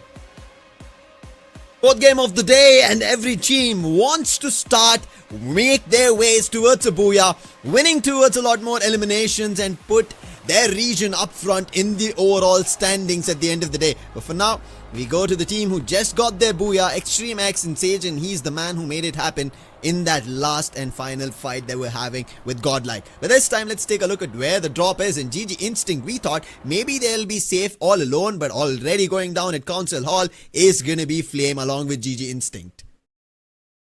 GG Instinct and Flames, hot drop. This was not on my 2026 bingo card. RZX surprisingly go uncontested to its confinement. We expected them to go towards Shrines. We expected Shrines to be heavily contested, but not a single team is present over there. So yeah, there's a lot of things that we are surprised by as we go from the preferred drop spot screen to this particular screen. But hey, I am all up for early engagements. Flame versus Patlu. Can Tar get the angle? He tries to go for the pre-fire. He does connect, but Power instantly goes to the trade. Toki and Russell, they both go for the res, but as they try to do so, Swaroop just invades their little corner and gets the knock, gets the confirmation as well. Toki now has to reconsider his choices. Does he go back and avenge his fallen teammates, or does he maintain the numbers and try to go for the revive? You can already see that Azoic is going for the revive, but Tiger intercepts him on his way to the vending machine. And there you go, he finds the angle, leaving Toki as the lone survivor. And Flame, this is something that's going on in their direction that is not working out from the very starting. But right now, working not out in GodLike's favor. They lost a lot. Yogi, the last man standing. And we were talking about Autobotz and one of the teams in your predictions. And Mad God already having 4 eliminations. This lad, we saw him of how he was playing. And the last one gets picked off by Johan. And that is the end of GodLike. Here in Kalahari, a big disappointment for GodLike themselves. Oh, well, at least I can say that the caster's curse is real. This time, I cannot blame myself over here. Will we see another elimination? Damn, we are down to 9 teams already. Lucifer, this is just the first circle. And it hasn't even started shrinking yet. Generally in Kalahari, we get to see all 12 teams present up until at least the 2nd or the 3rd circle. But now in the first circle itself, we have 3 teams out. This is an extremely elimination-hungry game. Nobody is being spared long enough to go for the reses. This game, or this map in its entirety, is the map of snipers, and they have to take advantage of it. And right as now, teams who are not taking advantage of it or not being in cover are suffering. And Autobotz, they're the ones right now at the top of the ship in eliminations. Another one being found, Kunal quick to act upon it. Team 2 XD in big difficulties. Another player dropped. Now Psycho and Don't Cry are the last two survivors. And this is not going to be going great. Autobotz, they are going to be super happy in the direction they're treading here on Kalahari, while they're going to be ending one fight. And Psycho, unfortunate, got caught in the open, but quick switcheroo on that M590. Finds a way to stop Autobotz, puts an end to that elimination spree, but Don't Cry, he'll not be able to go down. Top from the crane is going to be Kunal helping out Johan. That's going to be another team. Why is this going in this direction where teams are suffering? Total Winner now trying to take control of the sub, but Autobots already have control. Numbers not in their favor, and Johan went thinking it's going to be just one player, but Total Winners, they surged with 3 of their teammates. Total Winners holding on to the sub for now. Revenant XSpark thought that they would be uncontested, and they were up until the first few moments of the game, but now it seems like they've got a lot more than they could chew. Total Winners are also aware about the fact that there's a number of 2XT present over here. Psycho tries to rush onto Ursh, but he doesn't account for Hunter being on the top of the sub. And there you go, he has to lose his life as well. But because he was chasing Ursh, Total Winner now know that there is one more player in the vicinity. Can they get him? Yes, they can. Prince sprays his guts down with the Max 7. Can X Divine survive this encounter? He's in a 1v1 against Aflatun. The backup isn't here yet, so X Divine will get the one-on-one. But even then, he doesn't manage to convert this one. He was trying to get inside the monster truck and hoping to escape. But Total Winners leave no prisoners. They do not let anyone escape. Team from Pakistan, and finally, this is what we were talking about. Every team so far, the Group B and C teams have managed to play 3 games. They have understood the lobby of how they would have to manage, and I think Pakistan finally understanding of how they need to compete against these other teams. And it's finally working out. 7 total eliminations, Total Winner in the right direction to pick up a lot of points. Complete control of sub, but Autobots still have one player, Mad God. He wanted to surprise, but Total Winner had a clue that somebody was close by, and they put a run to Mad God as well. And that's going to be another elimination, and they hit a total of 8. This sub has seen a lot of fights, and Total Winner, they're going to be the winners at the end of the day. Yeah, it's a new version of Autobots that we are seeing. Generally, Mad God prefers to stay alongside the main cluster of his teammates, but lately we've been seeing him lurk a lot. And when I mean lately, I mean only today. We've been seeing him lurk a lot. So yeah, I think he's finally coming towards the realization that he can also stand his own ground while he goes on for instant lurks. But as we can see in the instant replay over here, this shows us how GodLike got eliminated towards Refinery, and even EXE came to a very early end. Both the teams who performed really well in the previous map have now been put to dust already. My first predictions in the very first game that I'm casting is not going in the right direction. It's only Revenant XSpark that I would be right now flag bearing towards, but Total Winner, they are going to be super happy. They move away, but it was only a distraction of Aflatun with his monster truck. I don't know what he was doing while his teammates were moving in the other direction. Maybe he wanted to act as a distraction, and that's going to be a quick pickup for RNX. However, that's the very first elimination found from RNX. Surprising to see RNX a little too passive, at least here in FFMAI 2026 Spring. This was not the same RNX that we witnessed.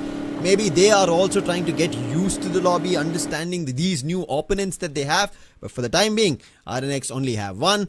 Tonde Nepal Esports, they need to start picking up theirs, but they're moving in the wrong direction. This is not the right fight. Total Winner, they're surging with a lot of confidence and eliminations that they've found here on Kalahari. Total Winner. Oh, wait. They didn't even know that 2XT was present over there. Aflatun just loses his life again after he was just revived a minute ago. Oh my god. How many people has he died to so far? He's died once to Autobots, now he's died once to 2XT, and now GG Instinct are coming to hunt his team down while Tonde Gamer are also in the vicinity. Reagan gets distracted. He does get the knock onto Hunter, but he doesn't have any idea that Power was right behind him. A third party bonanza over here as GG Instinct overwhelm all the opponents in Mammoth. While they were initially at Council Hall, they've made a big rotation towards Mammoth.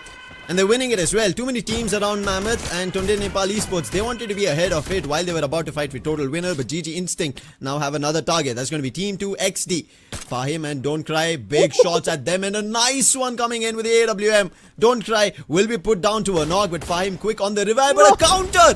Blue God from nowhere. Tiger was surprised. He was having zero and the slightest of no clue for him. However, trouble is not put to rest. There's another team at Mammoth and there's surging number of teams all jumping towards Mammoth to take up fights and eliminations. Exactly. At this point, you're gonna start feeling like a fat kid at the buffet because there's so many targets over here. You can't decide who to shoot first. It's a target-rich environment. RNX have also arrived over here, although they are a little late to the party. Everybody has already moved away from this spot, so RNX don't get any eliminations just yet. But it's just the second circle. They can tank a little bit of the circle damage, rotate in late, and then they can pick up a bunch of fights along the extremity of the circle. So they should be good. Meanwhile, 2XD, after losing Aflatoon towards the Mammoth region, have had to... I'm sorry, not Aflatoon. 2XD, after having lost Don't Cry towards the Mammoth region, have had to go all the way north towards the maze so that they can get all their supplies back and then move into the zone. Again, all of this is possible is because the circle doesn't hurt you all that much in just the second one. Third circle, you might be forced to go in. Fourth circle, yeah, then you really can't afford to stay outside the zone. Total Winner right now also has the same idea, right? I mean, he also tried to go for the maze, he also tried to go for the vending machine and the recall tower and everything, but then he saw 2XD over there. An unfortunate Total Winner after starting off so well. Now they're at a spot where they cannot afford giving away this game. That's the reason he's trying to just play for survival, buy some time and then go for the vending machine. Same instance by Power. He finally spots the last player who was moving towards the launch pad. A 1v1 situation. Power does win these duels, but against Adib and especially the numbers that they have. 14 total eliminations. GG Instinct, just like how we were talking about Autobotz, they're now sitting at the top with the highest number of eliminations here in Kalahari.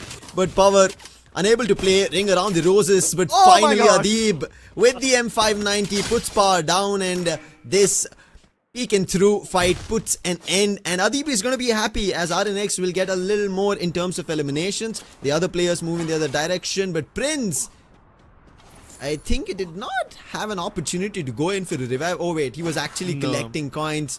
I thought initially he already had enough coins to revive his teammates, but now he'll be only able to revive one of his teammates.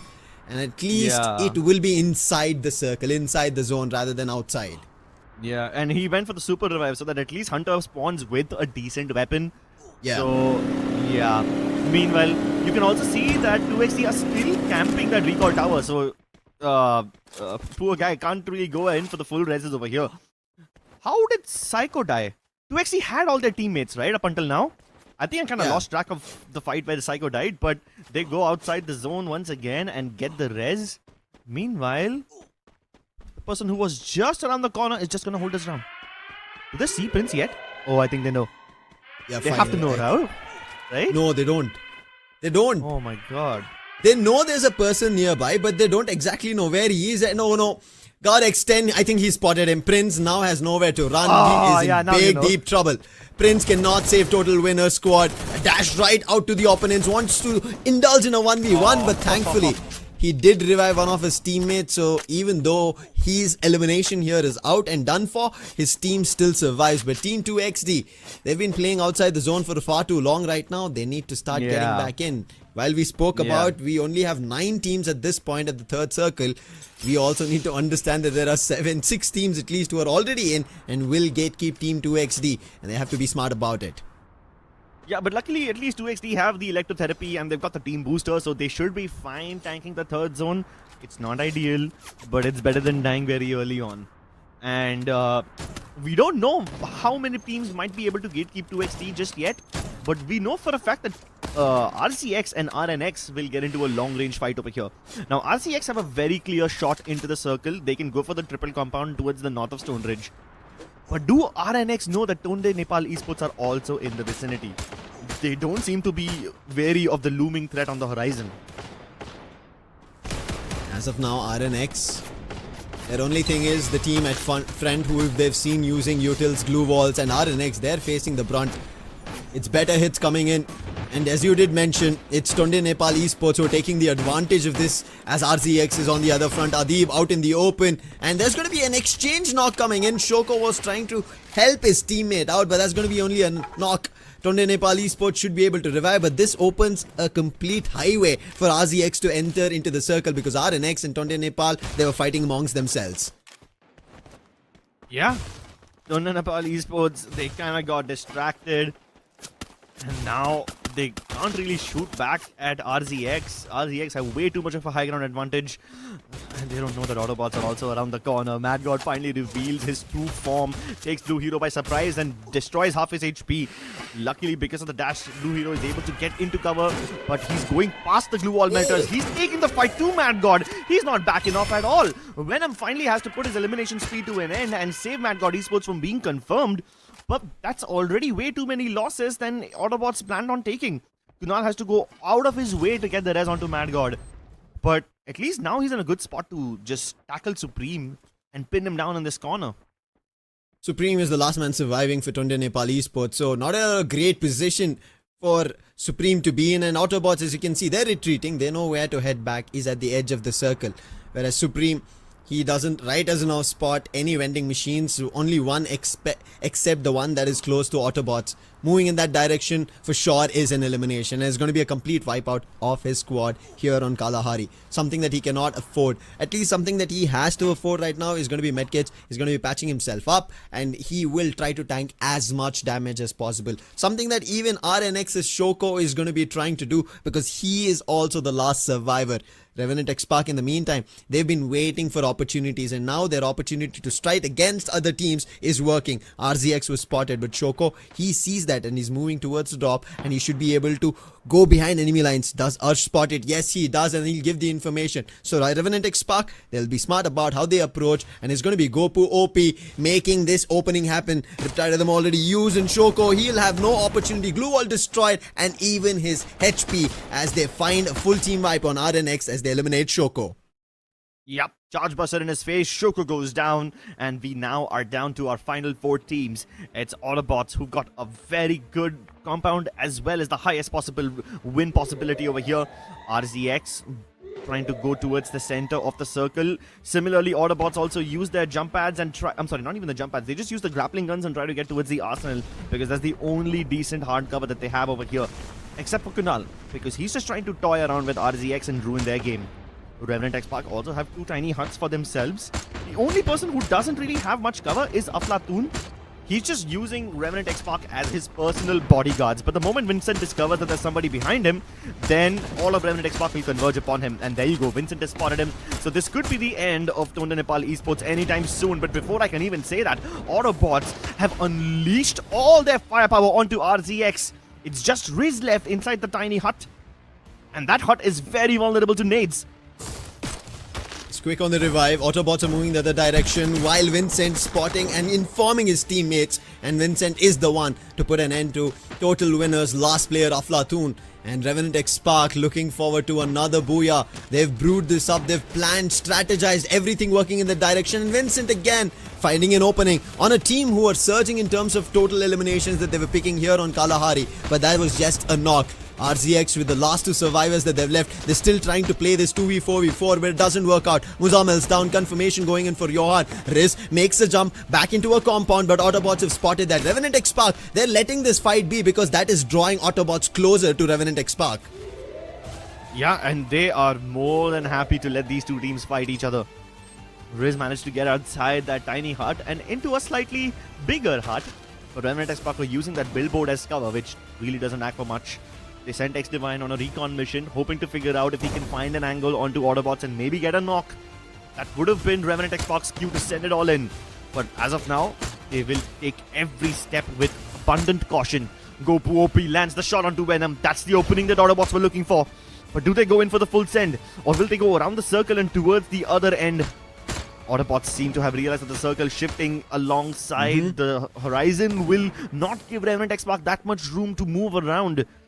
But they're just hoping that Revenant XSpark discover RZX. Oh, But nice it seems Riptide like- rhythm. Yeah.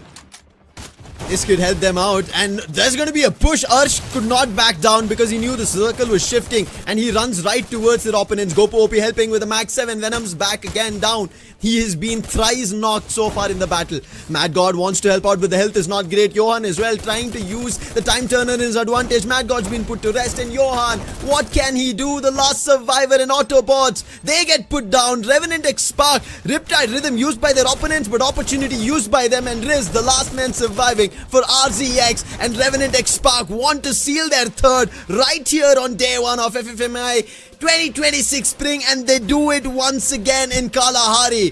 What a squad on day one it has been. They wanted to open this day as a show, and they have forcefully given themselves opportunities of 3 booyahs, taking it away from everybody else. Damn, look at Gopu OP dropping his phone. We've seen people drop their mics, but this guy is dropping his phone, and that's a whole new level of flex. The latest addition to the Revenant XSpark lineup, already showboating off of his third booyah of the day. And historically, Revenant XSpark have always been an excellent day one team. Even in this Fire Max India Cup 2026 Spring, they really opened up with a banger on the first day of the LAN. And even in the Asia Invitational, they do the exact same thing. It seemed like Revenant XSpark love their opening days. And with this third booyah, they are here to make a statement. They are here to say that we need to be taken seriously. We are not jokers. And I think this is something that everybody wants, right? To have the best opening, the best start for the day is going to give you an ease towards the rest of the tournament, and that's what we've been seeing. An X-Divine to last find the hit, right? The last shot coming in from his hand with the Bison that we just saw, and to grab the booyah for the team. This is Revenant XSpark, and they have been surging, and their spark is right now is a flame that's destroying every other team, not giving them an opportunity at all. It is no more a spark, it is an entire thunderbolt of a strike on every other team. Indeed, Revenant XSpark have turned this tiny spark into a wildfire. And with 3 booyahs, although they were not in a row, it is still an excellent feat to perform on your first day itself. Let's take a look at how many points they managed to acquire. 22 points off of this booyah with 10 eliminations to their name. Although I must give credit where it is due, Autobotz Esports. What did they have for breakfast? How much firepower is this? 21 eliminations in a map like Kalahari, especially when there were not even that many targets to choose from, you know, considering there were so many teams who were eliminated in the first circle itself. So that is really good props to Autobotz Esports, because they must have had to go out of their way to get so many teams hunted down and so many eliminations. GG Instinct with 17 to their name, 14 eliminations, very respectful. 2 XD as well. A good balance, 11 eliminations and 4 placement points, bringing them up at 15. And that ties them up with Total Winner and RZX. So there's 3 teams tied up at 15 points each. But when we talk about being tied up, GodLike and Flame as well with only a single point, and that is going to affect here in today's standing for Group B and C after our 4 games. And we can see Revenant XSpark, yes, they had 3 booyahs, and for sure they have to be at the top of the charts. But look at it, at the top of the charts at a total of 92 points, and the difference is 13 points from the team at the second spot, and then comes in as GG Instinct, who also have a difference of another 13 points. That is at 66, and then comes in a team from Bangladesh. There's going to be Team 2XD, Max Esports, share around 63 and 55 points. GodLike at the 6th spot at 54, Extreme X at 53, and the team right now holding the 8th spot, at least on day 1, is Total Winner at a total of 38 points, and that is just because of them having highest eliminations compared to RNX, who are sharing the same total points. But not a brilliant start so far was for Flame Esports. Somehow down the day we were talking about Tonde Nepal Esports finding their winning ways, finding a lot of eliminations, and this Kalahari almost seemed like it was working. They played for survival once they knew that the player was not surviving, and they tried their best, made their way towards the top 6, I think. But that's about it for the today's standings, because right as now, today making a mark as a sniper and back again on the MVP charts is Vincent. Vincent did a phenomenal job. 4 eliminations and 1996 damage to his name. He's also got the standard sniper setup, going back to his old ways with Skylar, Moko, Suzy and Maro. just using the AWM, good old classic Free Fire Max. It seems like I'm back in 2021. And of course, he's got the R1 equipped with the tactical market. Now, the cool part about Vincent over here is that he's not the best sniper in his team. There are other sharpshooters as well, but with Vincent also now taking up the mantle of the sniper, it's crazy to see how much firepower his team will bring to the table. While he's bringing firepower, there's also the new addition, Gopu OP, and for sure that additions work out. However, I see a swap between their active skills. Koda is generally seen by X Divine, and then Gopu OP should have been having the Chrono, but that's the switcheroo that we see. Maybe something that they played around for this game to try out how it works out, and it brilliantly did. We see X Divine picking up in the last shot, getting the booyah for the team. Ursh has always been there. His setup has been very similar. Nothing much to talk about in terms of having an Oscar, Joseph, Nikita helping out, and then J Beebs for the EP, making sure that he's able to tank damage once he's up close and personal. And he was the one, Crips, who ran right to the opponent's face once that Riptide Rhythm who destroyed their glue walls. And that enabled Revenant XSpark run right to the faces of Autobotz, and Autobotz did not know what to do. They were the ones to throw the Riptide Rhythm, but the opposition directly ran right towards them. Yeah. And it's nice to see X Divine in a more of a supportive role this time, because he wasn't playing as the Grenadier in the previous tournament. Right now, he's using the Chrono as defense. He's also using the Beast and Alvaro to be a Grenadier, but then he's also got the Moko in case he wants to pick up the Sniper. So X Divine is trying to be the all-rounder of the team. And you can see that his all-rounder efforts are paying off, because even though he has only one elimination to his name, he's got 1300 damage, and that is on par with Gopu OP, who's the rusher of the team. Meanwhile, Ursh and Vincent add 1900 damage each.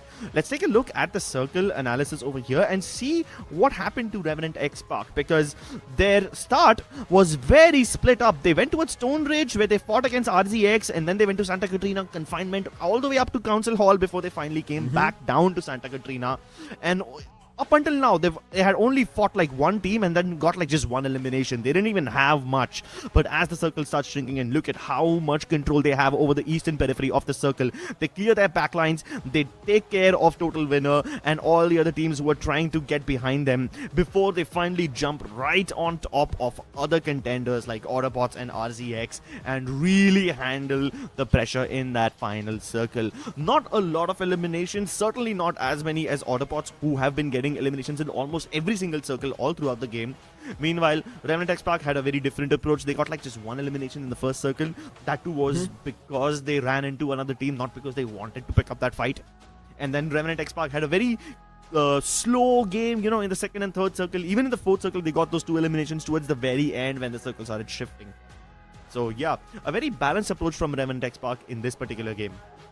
There was one team that I did want to talk about in the circle analysis, and that's going to be GG Instinct. Seeing them all the way at Council Hall and then making their way towards Mammoth, which almost was about to work out if not for numerous teams making their way towards Mammoth. I think we ended up seeing at least 5 teams at Mammoth, starting with Total Winner, and unfortunate for Total Winner, while they had a really good start from sub and they started making their move to Mammoth, it was not enough to make their way on Kalahari. However, we jumped to the preferred drop spots on Solara, our game number 5. And here we could again see a lot of clashes, and right now going towards Delta Isle, we end up seeing RNX, who could have trouble. Let's hope they figure out their way out, because Max as of now, after their initial games, have not yet showed up big time. On the other end, Riders Club, we end up seeing Extreme X as well as GG Instinct. Now, wherever GG Instinct is, they always like to mark their territory in terms of eliminations, and they always do it irrespective of where they're at the lobby, and they're doing it here as well. But one team who had a big suffer is going to be GodLike.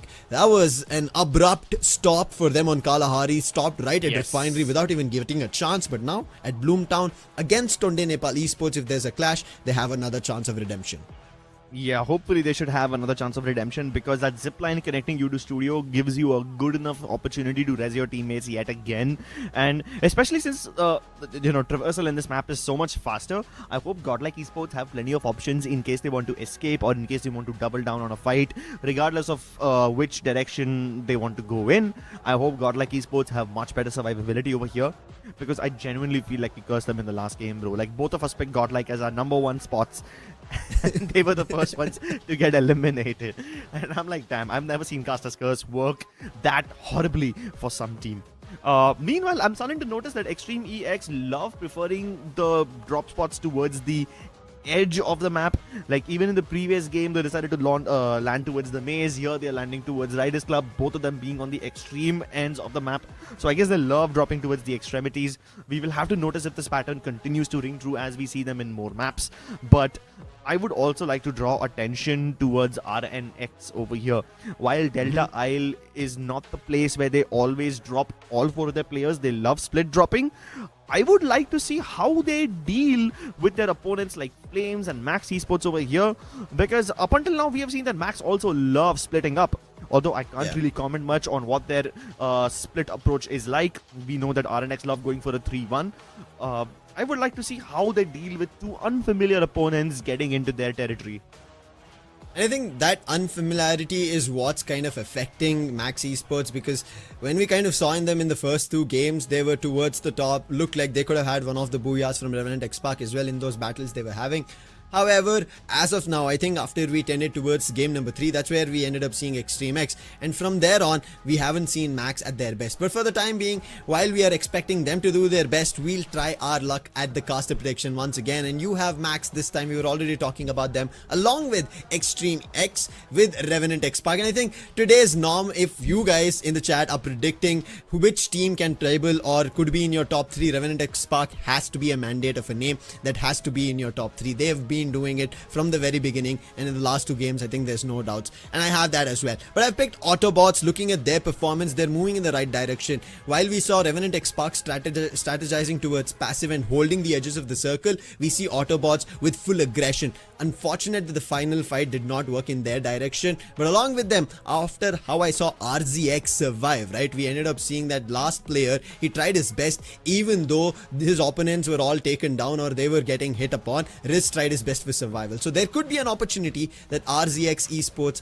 might find their opportunity to get back into winning ways. I hope that RZX finally manages to get a comeback, because, I mean, they need a break, man. They really need to climb up into the top 3, and I hope that this map finally lets them do so. And I have a confession to make. I had not picked Revenant XSpark for this map. I changed it last minute. I also had Autobotz picked because I know they're a very elimination hungry and a firepower heavy team. But given how Revenant XSpark are playing today, I was like, okay, I'm just going to change this up in the last second. And I put in Revenant XSpark into my predictions. I know that's a cheap move. Please don't get mad at me. But I had to. I mean, I would be a fool to not go for Revenant XSpark considering their form.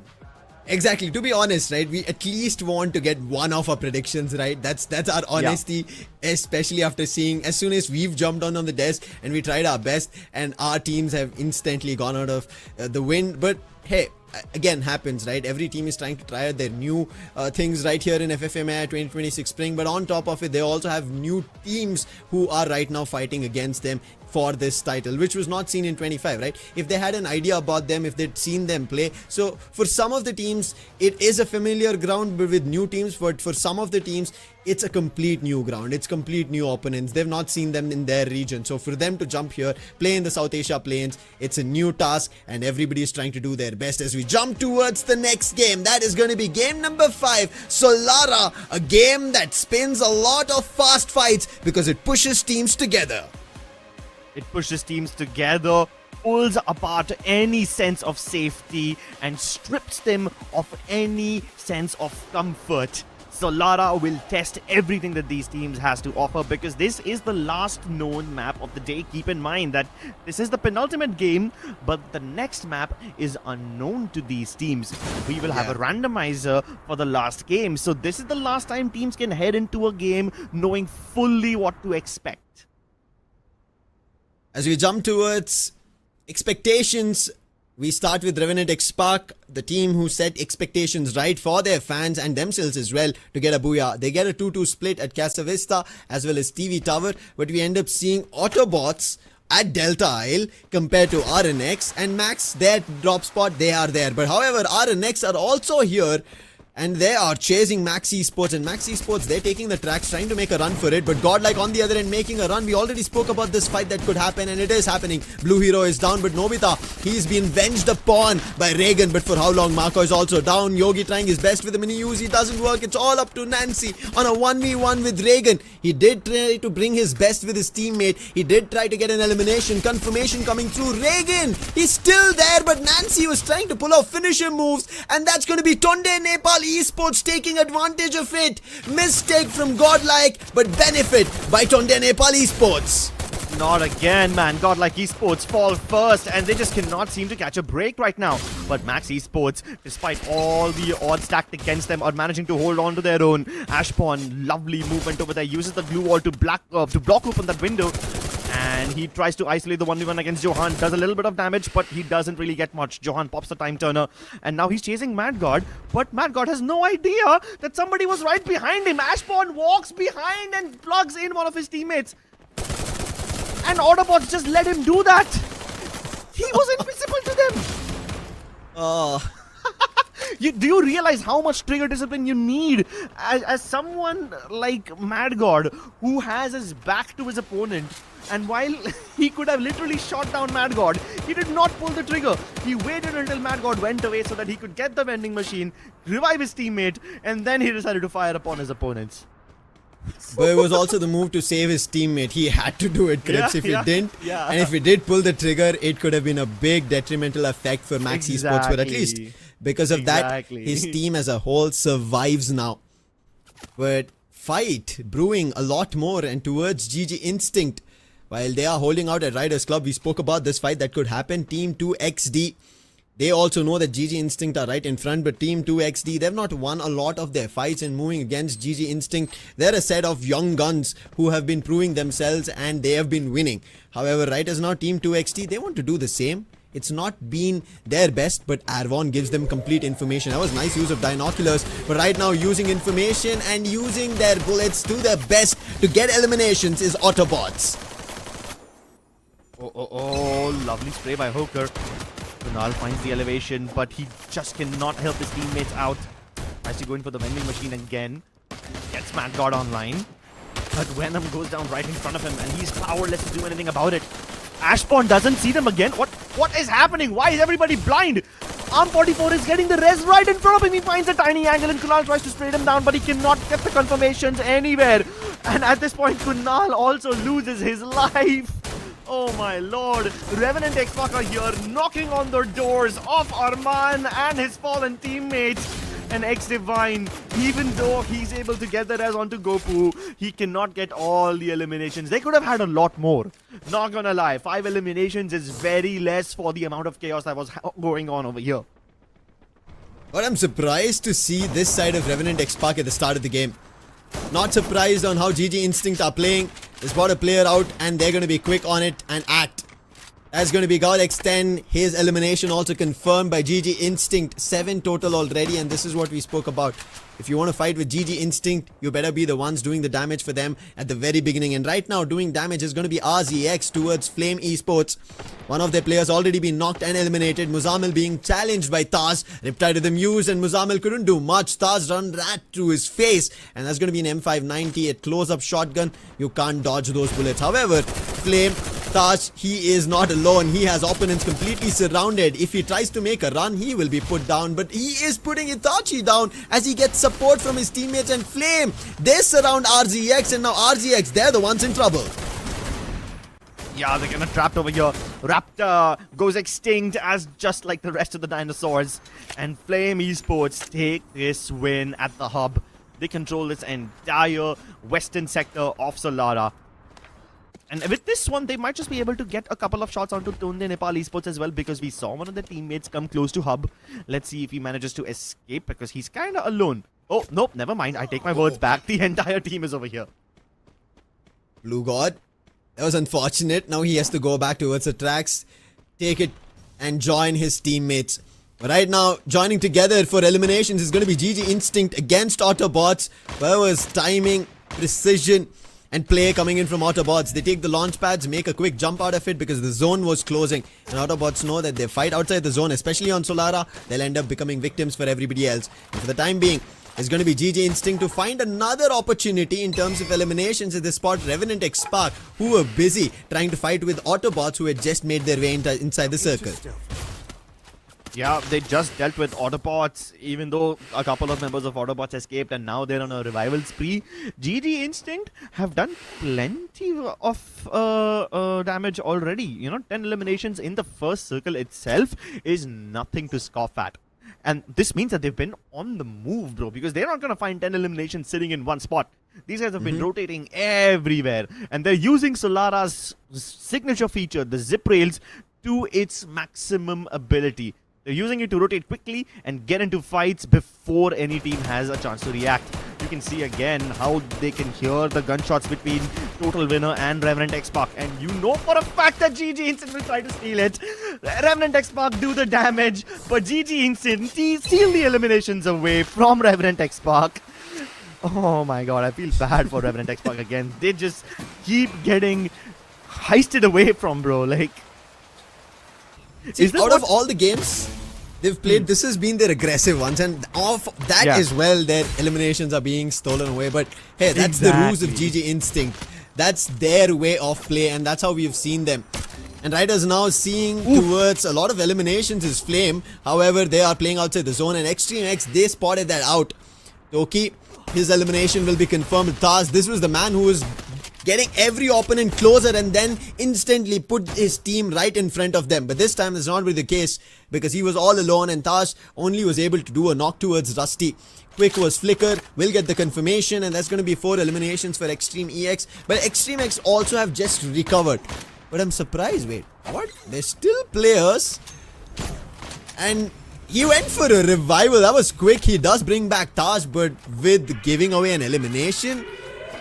Okay, Flame Esports, while they understand that they do not have much space, they still give up an opportunity. On the other end, fight does not stop. RNX, wherever they are, there are more teams surging in their direction and eliminations going in their way itself. They somehow recover out of it, and they do it once again, and it's still happening at Delta Isle.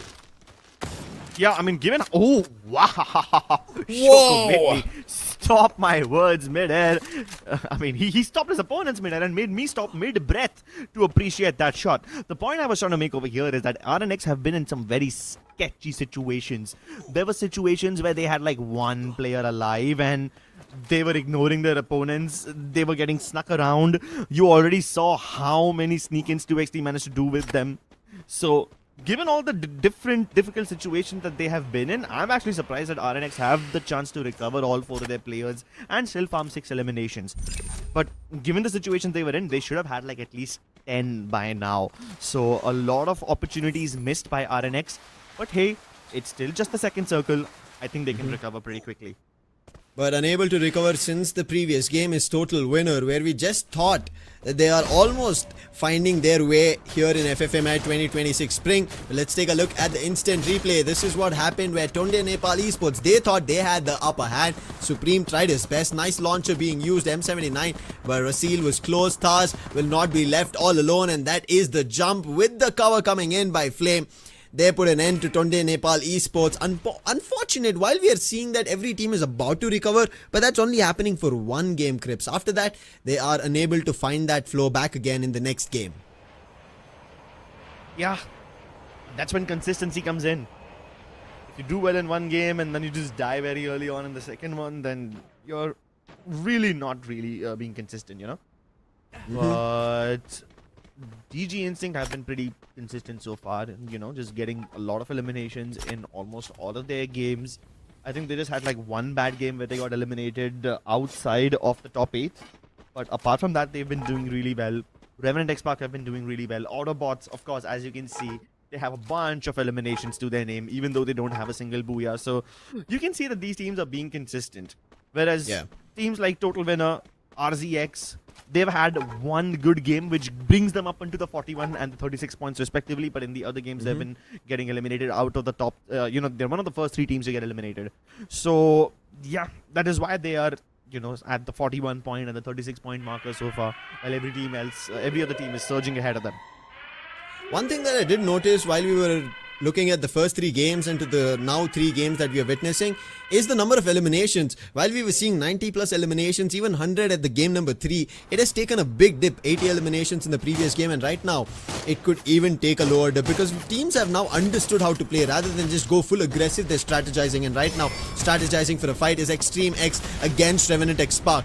They wanted to just hold the edge of the circle, but they're getting challenged number of times, and Revenant XSpark this time took up a challenge for themselves here on Solara to be aggressive. But Extreme X, understanding the Bowlmaker being called, they decide not to run right towards Revenant XSpark, want to call a compound as a safe haven for the time being. But afar is GG Instinct. If they see this fight brew up, they might decide to take a launch pad and jump right towards this fight. I hope that they do so just for the entertainment value. But as a supporter, as a person who believes in strategic gameplay, I really hope that doesn't happen just yet. Although, also being a sadist, being a chaotic devil's advocate, I would hope to see that happen because Revenant XSpark and EXE have begun their fight. Extreme EX have already initiated this battle, even though they really did not need to. They force a battle 4v4 against Revenant XSpark, and Rusty gets the first knock onto Vincent. They're trying to find a way inside, which is being blocked by Glue Wall, but Sage will surprise his opponents, and that's the end of Revenant XSpark. 3 booyahs so far, but now they are one of the first teams to fall. They changed their strategy and the entire play gets changed. However, Extreme X trouble is not going to be giving up. There's another team who just got revived by the revival point. That's going to be total winner. While this was happening, RNX, they get eliminated by, I guess, Team 2XD. Unfortunate for them, but fortunate for Extreme X because I think total winner, they don't have the best in terms of util ready for this battle, and they will run right towards them. And Extreme X know this is the advantage. Already Prince been put down and is going to be looking for another one. Sami trying his best. He's running circles around Extreme X as much as possible, but finally he will be put to rest by Tucson, and that is going to be another team wiped out by Extreme X, and a total of 12 eliminations. Big game by Extreme X. Taz at least takes down 1 before he fights the dust. But 2XC can get the res on to Don't Cry. And they also are now 4-man strong. I think I might have just said that a bit too early because GG Instinct invade their little personal space. Swaroop has a knock, but instantly gets popped by Psycho. Psycho's M590 is doing a lot of damage. Patu tries to go in for the res inside that tiny glue wall cocoon, but they will get surrounded once again. Psycho running circles around them. But no, Autobots are here and they're getting all the eliminations with just the flames. Giannis and Fahim have to escape now. They cannot afford to stay around for too long, but they still managed to get the res onto Psycho under such extreme conditions. They are going for the reses. That's incredible. Somehow they pulled it off. I did not think that was possible. Tiger was almost inclining towards fighting them because he realized it was almost a 2v1 situation and they were circled or cornered in glue wall. But as soon as he realized that they're going to be reviving their teammates, Tiger finds an opportunity to move in the other direction. And right now, in the position he is, I'm not sure if he's found any vending machine. And Extreme X, they might have spotted him. They're trying to just check above the ridge, making sure their uphill climb is not going to be against them, because if that happens, it's going to be trouble for them. On the other end, Tiger, using his Morse, he spotted the opponent, wants to get closer and is moving in the right direction. They have no clue about it. Does he have the right weapon to get this up close battle in his favor? Maybe pull off eliminations. He can land a knock, that we are sure of, but finding an elimination is going to be difficult. But with his glue wall, he is going to be giving away his position. Nothing much from here on for Tiger. For GG Instinct, in the top 4 he's made it, but can he pull through something? Yeah, I really don't think he will be able to get anything else done. Maybe an elimination steal or 2 at best. I mean, GG Instinct have been stealing a bunch of eliminations here and there, so I wouldn't be surprised if he manages to do it again. Extreme EX don't seem to have seen him, but 2XT have, and they're spraying down his glue wall with the M249. Tiger has to relinquish that position, maybe get behind the monster truck. And if he gets behind the monster truck, he will have angles onto ABZ as well. Oh, never mind. Looks like ABZ have bigger problems to deal with using the Morse. Yeah, that's the best possible way to use this character, man. Just survive a little bit longer. Hopefully get your team 1 more placement point. And between the tires of this monster truck, Tiger is crouching. I don't know how he's surviving. Extreme X to his left-hand side, Team 2XD on the other end, but they've been forced to battle with Autobotz, and that is the reason, because Extreme X, they're picking up players from Autobotz, causing trouble, and this is the opportunity that Team 2XD want to take an advantage on. But unfortunately, it doesn't work out because all those eliminations go in favor of Extreme X, and they finally they find him. push their way towards Tiger. I don't know how he survived, but somehow he was surviving over there. But finally, even Autobots, they get to put to rest by Team 2XD. Finally, they at least find the last elimination, but this brings down to a 4v4 where Team Extreme EX, they have an upper hand, but even Team 2XD, they found their way towards this fight. Flickers put down Fahim, that's going to be trouble. Push already coming in, Goud X10 as well, and Sajin, he tries his best. It's only Don't Cry, the last man surviving, but Extreme X, they also have casualties at their end. Both the teams have to lick their wounds. When both of them are down, 2 versus 2 situation turns into a 4v4 yet again as they all manage to get their rescues. But Tuskin with the double gets his team the booyah. Extreme EX surge through once again. The two Bangladeshi teams duke it out towards the end. And now as they pick up the booyah, they are more than happy to show off their jerseys. What a game coming in from Extreme X. This is what we kind of wanted to see from their end. Similar to even what we were expecting from Max, but Extreme EX, they've been finally able to do. And yes, rightfully so, you guys need to flex your jerseys. Brilliant stuff being done coming in. And I think that was recovery as well. Really well done from their end. If you kind of see, Don't Cry had an opportunity, a 1v2 situation, but the teammates were quick to act and bring their players back up. But Don't Cry, oh, this was the way he found that final elimination on Venom. And that is the reason Don't Cry was a little too far from his teammates and Flicker had an advantage. If maybe Don't Cry was close by, there could have been a lot more knocks coming in from Extreme X's end where they would have been faltered and could have had an advantage for Team 2XT. But nice played, Flicker as the sniper holding from a different direction in the last shot we saw. That was the reason to change the game in their favor. Yep, amazing performance from them. I would also love to see in the other screen later on if they have any divas equipped, because to go for a res in the final 4v4 battle, it's a very ridiculous call and it requires a lot more information. You can only afford to do so when you know your opponent is also taking a bit of a sabbatical to heal themselves and revive all their fallen teammates. So it takes a lot of information and amazing 200 IQ plays in order to go for such a risky revive like that. And because Extreme Hex have all the information and because they had all the perfect conditions, they managed to convert this booyah with 20 eliminations, bringing them at a whopping total of 32 points. 2XT also, no credit taken away from them, had a phenomenal run. 14 points with just eliminations is incredible, which brings them to a total of 23. Flame Esports, just one less elimination than their other predecessors from Bangladesh at 19 points, which makes this a completely Bangladeshi dominant game. The top 3 teams in this Solara map are all from the same country, so one clear winner emerges over here. Then they are followed by GG Instant, Autobotz and RNX from India. GG Instant and Autobotz tied up at 18 points, and then there's a sharp decline with RNX at 13. Now, there is one thing that we do have to kind of keep seeing is going to be GodLike's run after their initial 3 games. They've been just picking up 1 point in total. However, picking up a lot of eliminations was Flicker, the MVP also being him. He has a total of 9 eliminations, 6,000 damage coming in. That is big and brilliant. And especially to see that on day 1 itself, this is just unbelievable. On top of it, he even has 9 assist scripts. Come on, we kind of end up seeing players playing like this when it's games they are already dominating, but this has not been a continuous dominating game, but they found a way to dominate and they've now done it with the wall brawl.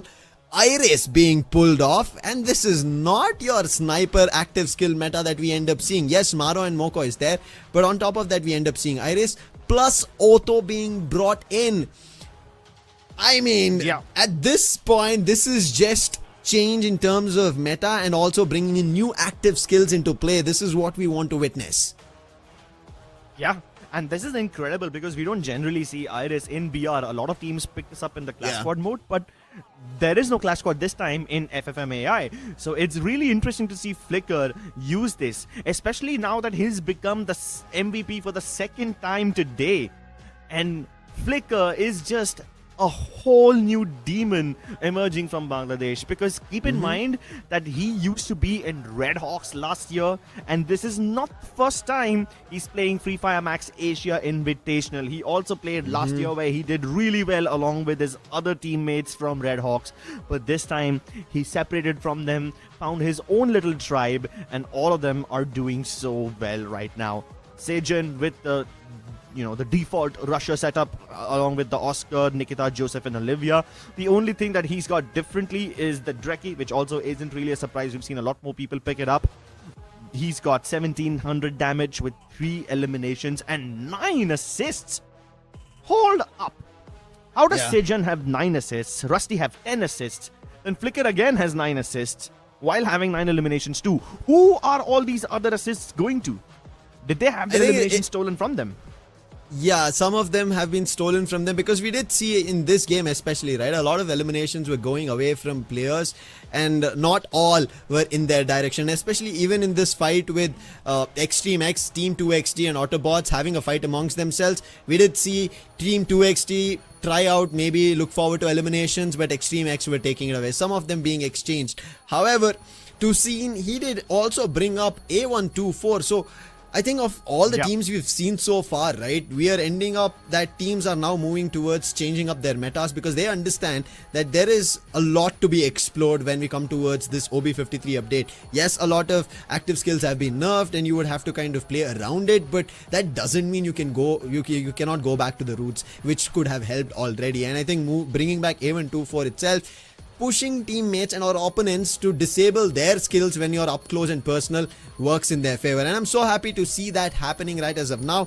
But with this done, right, Solara game number 5, there's still one more game left, but which game are we moving towards? That is the map randomizer right now that we are jumping towards. Is it going to be Bermuda, Kalahari? Is it going to be Purgatory? Alpine is not there, and that is the reason we end up seeing this next era. No, it is back towards Solara, so a back-to-back game is what we witnessed, Crips. Alright, we have Solara yet again, and that's gonna be very exciting. And because Solara was just played, I think all these teams will have this game fresh in their minds. For some of them, it will be a blueprint that they can use to change their mistakes in this upcoming game. For some teams, it will just be trauma repeated all over again. And I certainly hope that it's the former. I certainly hope everybody uses their previous Solara game as a blueprint to avoid all the mistakes that they have made. I'm especially looking at teams like GodLike, because, I mean, let's be honest, they haven't been having the greatest of time in this tournament so far. Even Revenant XSpark, while they have been playing phenomenally all throughout the day, were one of the first teams to bow out in Solara. And this happened to... Did this happen to them in FFMIC? I am not really sure. I will have to jog my memory a bit for this. But historically, Revenant XSpark, it's not their strongest map. So I want to see if they can top this board and cross that 100-point marker above and beyond, and establish their authority at the end of day 1. Now, every team wants to kind of make sure that they have the best start, right? This is what we have kind of been driving the narrative towards as well. That every team, irrespective of what happens, they have to understand that they just get 2 days to play out of the 3 days that we have here for the South Asia plane. That is because of the groups that you're placed. There are 3 groups, a total of 18 teams. 2 groups get to play on given 2 days. In the opposite, right? In terms of, hey, if you're playing Group B and C tomorrow, Group B, not exactly, I'm just saying, is going to be them playing with A. And later now, because Group B have played twice, it is going to be then A and C playing together, and that is going to bring us to our day 3 itself. This is how it is going to be, and meaning teams will get only 12 games in total to figure out whether they're in the top 8 race, meaning 10. It is not going to be half and half also, Crips. It's going to be 10 of the teams out of the 18 set who are going to be eliminated, and on top of that, after all they've done so far in FFMAI 2026 Spring, they will not get a part of the prize pool. You need to be in the main event to even get at least a part of the prize pool. But with that part, let's jump to our caster predictions. Let's see if we get something right this time. Revenant XSpark, we said this, guys. You guys on the chat as well have to keep them today, at least in terms of the form they were in. However, Solara did not go in that direction, but we still think they did change up strategy, right, Crips? And that is the reason we ended up seeing them going out super early. But on the other end, we also have Autobotz is the same team. I think that gives us a chance or a hint that tells us, hey, Autobotz might be moving the direction of a booyah. Hopefully it does.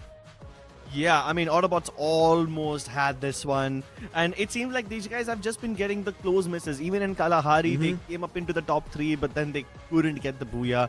And Autobotz have just been missing out on their booyah by a tiny margin.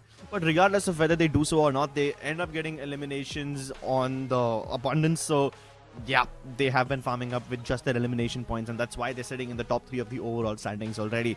I hope that they can finally convert this into a booyah. That's why I think both of us have picked them. I've put them on the number 1 spot. You put them on the number 3. I see that you've gone for Extreme X again.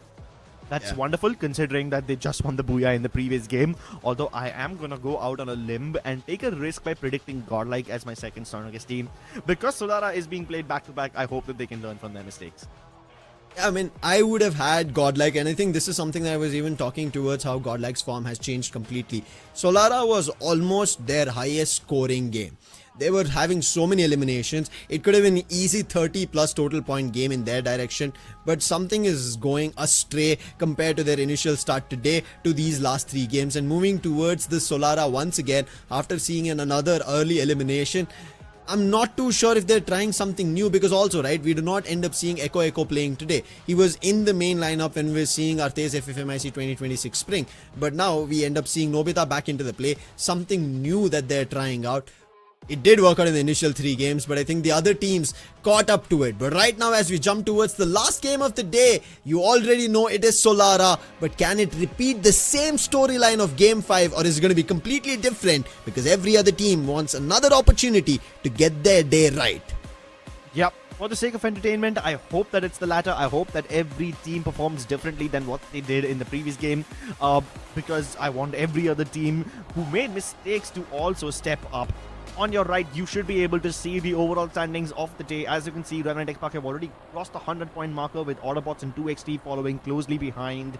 And EXC and GG Instinct have also entered the top 5 with 80-something points. But after that, there's a massive disparity between the 5th and the 6th place team, and after that, every other team just starts to dwindle away in points. So as we hop into Solara now, I hope that these guys can have some sort of redemption. Total winner, desperately in need of points, almost had a clash against Revenant XSpark, and then you can see Hunter and Aflatun going away from the main team. Aflatun tries to go off on his own, but gets surrounded. He dies. Even Sami is out. Prince thought he would be sneaky by proning up on top of this solar panel roof, but he's been found. And I think with just 41 HP to his name and barely any medkits, no glue walls to work with, I think he is just waiting to be finished off over here. Hunter will have to carry on the torch for his team.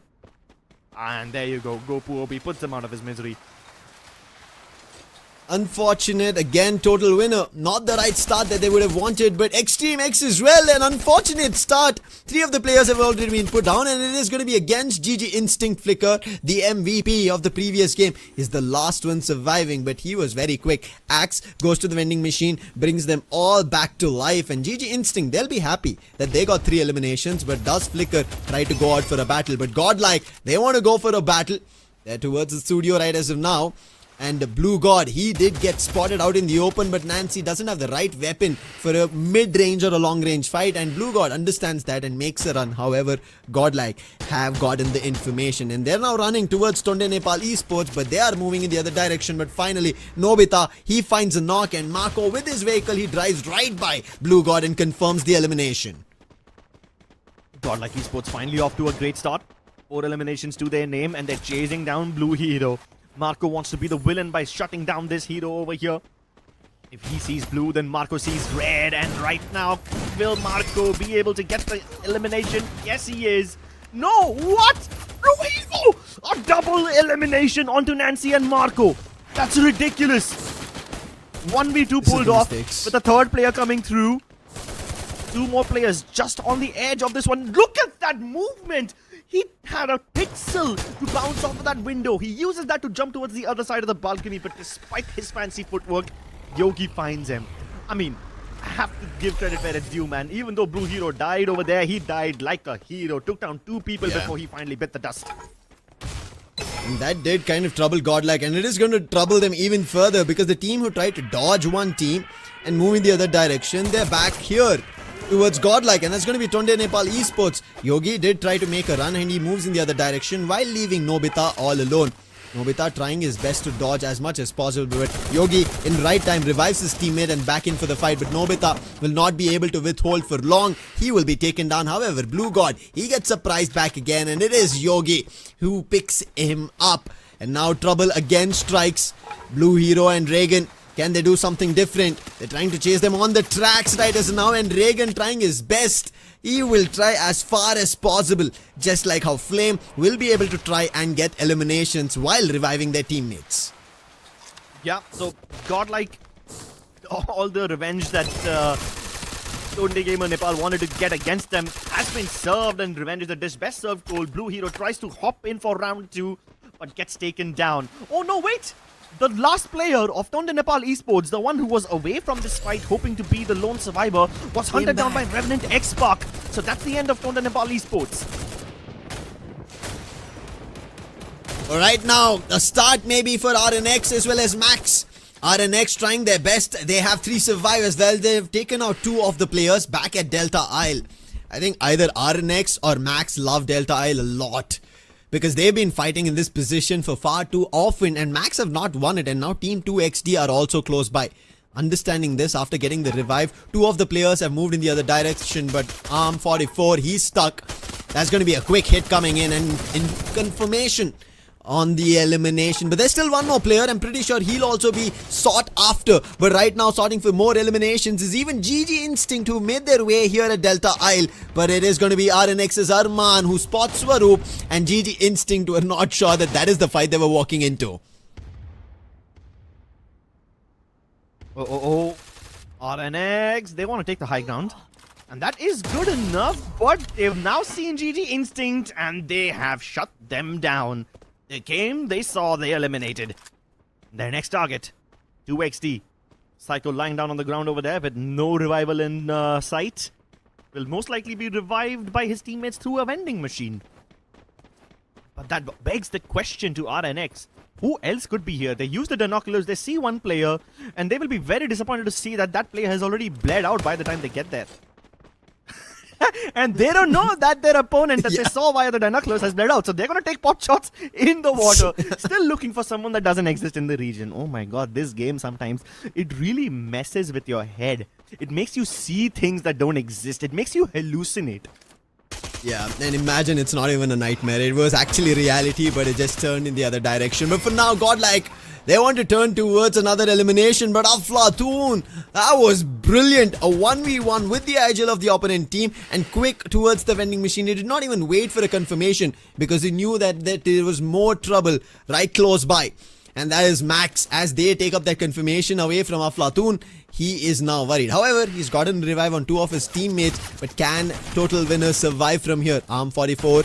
He's the one who right now wants to take a fight, but it's going to be Ashborn who will put him down and also get the confirmation. Well, despite all the things that Max Esports has been through, a slow start to this game would be the best thing that they would have hoped for. Last time they went out on a limb, they overextended, and they got picked off by several teams. Sometimes several teams at the same time. So yeah, even though they have 2 eliminations and it's a very humble start for them, I would much rather have them do this than go out on a massive elimination spree but then die out very early on. 3 eliminations is nothing to scoff at. It's just the first circle, so they can take their time. Circle shift north. Just a little bit of TV tower in the zone. A little bit of hub might also be present over here alongside Bloomtown. So GodLike are approaching from the southeast. And here you have the instant replay showing us how GG Instinct were eliminated. Oh, and there's the last player of Flames. He thought that he had escaped, but Revenant XSpark found him. And as we jump back into the live game, Don't Cry has a little zip rail chase going on as Adeeb is hot on his heels. Oh, that is them playing with Don't Cry, and he's missing all of his shots. Unfortunate. But from afar, I'm sorry, it was him. I thought it was somebody else providing cover because we saw a knock on the player of RNX, but it was him itself before he went down. He got a knock, but that is all he gets. But that was big play coming in from RNX. That was nice movement on these rails. And that confused Don't Cry big time. But right as now, that also puts them in trouble because Team 2XD, they did lose one player and now they're down with the last two who are close to a surge of teams. There's almost a cocoon of teams that they do not want to be close by, and GodLike 10, he's going to be spotted by Extreme X, who were on top of the roof and he had no information about. And now it comes down to one more player of Team 2XT if he could do something different. But Team Extreme X, they don't care about whether that player or a team has last survivor. They care about finding knocks and eliminations, and RZX, who are a little far, they pick them off. Extreme X, they kind of know that this vending machine is going to be heavily contested. They know that a bunch of other players want to come here. They found Fahim. Fahim thought that he was being sneaky. A glue wall, time turner, he's going to deploy everything, hoping to put some distance between him and his hunters. It's just too many of them. Rusty blows him up with that grenade launcher. And that's the end of Fahim, but luckily, not the end of 2XD. Thankful. And as you mentioned about that vending machine, he was there, revived his teammates. Sorry to cut you off. He didn't even need the res, did he? Or did he already manage to do it? Because I see the rest of 2XD are all alive. He did it just before going. That's what I was wondering, because he was the Mission last one as GodLike 10 went down. But as of now, however, Extreme X, their hunt for eliminations has not died. We already spoke about RZX. They were in a 2-2 split. Their eliminations also get confirmed, and that's going to be a total of 7 eliminations. However, RZX Esports, it's not a full team elimination for them. 2 of their players managed to make it out back towards the circle. Revenant XSpark, in the meantime, coming back to their strategized survival passive gameplay as they started on a hot note with 9 eliminations that they already have. Now want another booyah to end the day. I'm actually surprised that Revenant XSpark can stay out here in the open of Archway and nobody's coming to contest them. Like, they're out here nicely upgrading their weapons and... yeah, get an ultra air drop. Yeah, and surprisingly, nobody is coming anywhere close to them. Look at the minimap. Nobody is anywhere over here. They use the binoculars just to see that there's nobody in the vicinity. Oh, finally they see someone. They see Max Esports. But again, there's still quite a lot of distance between them and Max, and they can't really full send onto them just yet because why would you? You have a nice elevated compound in the circle, and the third circle will start shrinking and bringing more teams in. Speaking of bringing teams in, Autobotz Esports, they want to invade Nancy's little trailer. Will Nancy be able to survive this one? Nope, Venom shuts him down. Yogi tries to change the outcome, but it's Marco who might be able to make a difference. As soon as he gets one elimination, he gets shot in the back. Mad God comes in for the trade, and it's just up to Nobita. He has to disengage. He is too far, even if he thinks he has an opportunity. He had a launcher, but I think he's moving in the right direction to at least get Yogi back up. Autobots have that idea, but having another idea of confirming these players from RZX who they had fought a little ahead. They're going back again. Time Turner trying to being used by Raptor, but it does not work out. Now it's up to Itachi. He's also been spotted. Rusty is holding him with his P90. He makes a run with the use of glue walls. Flicker is going to try and cover him off, and Rusty with his P90 puts an end to the run of RZX Esports at the 9th spot. Oh no, Nobita. Come on, now you gotta go in. Or rather go out. Whatever works for you, whatever floats your boat. He's been on a revival mission since the start. And now he can't even go for this particular vending machine. He has to go all the way around TV tower. Maybe even outside the zone to hopefully get the res onto his teammates.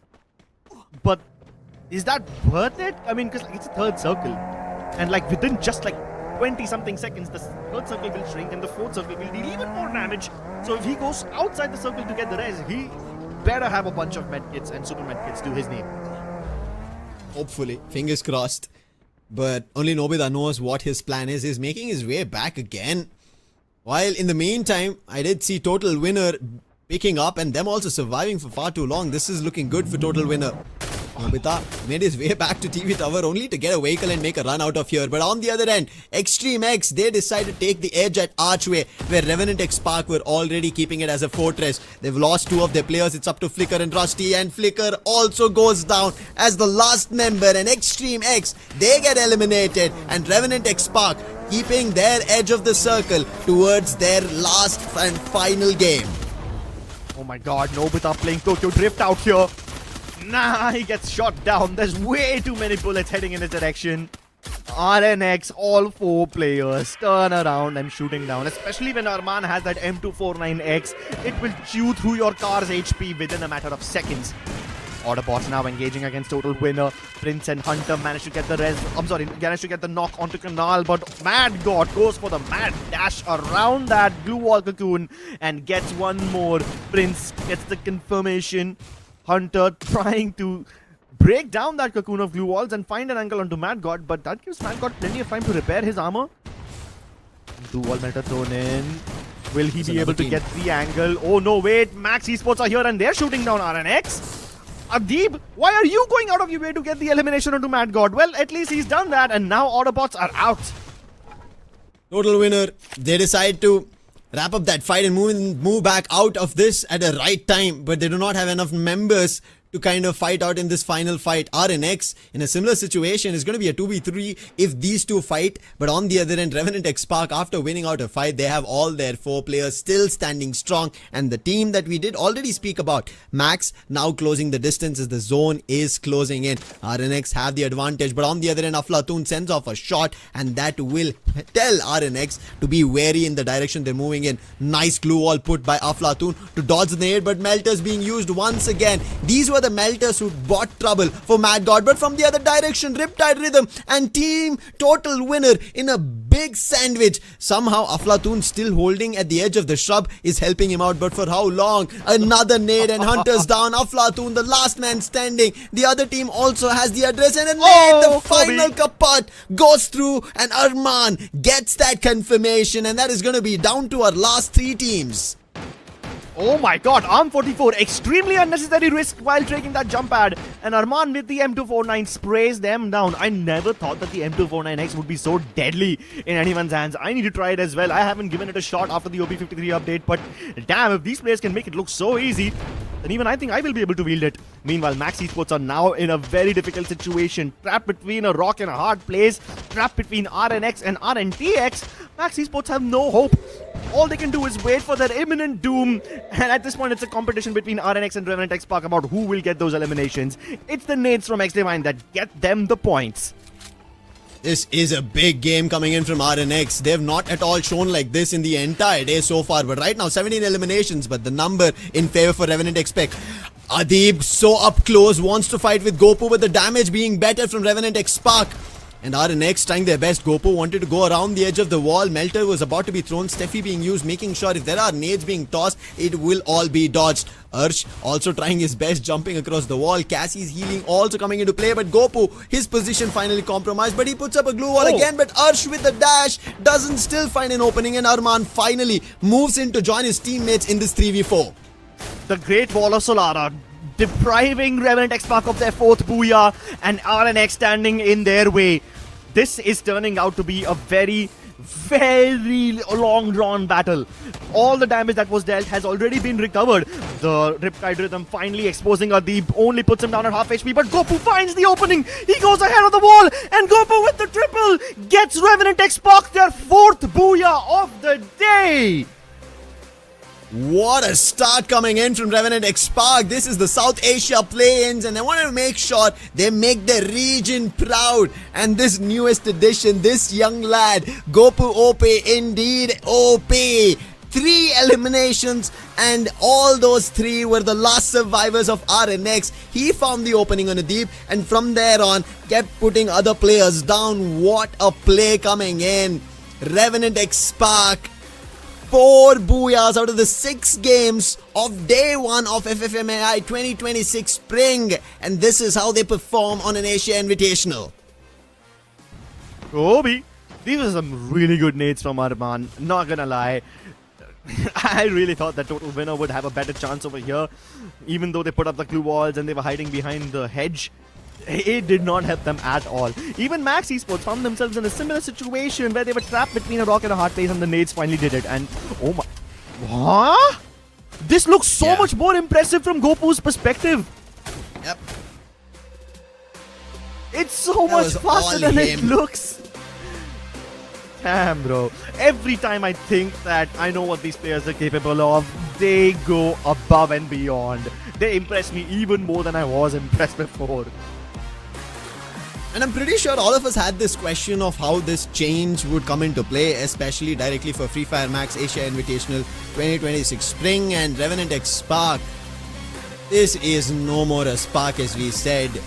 This is the god themselves, the god of thunder right now, with his spark and lightning bolts thrown all across all the games that we've seen so far. And what a game to end on.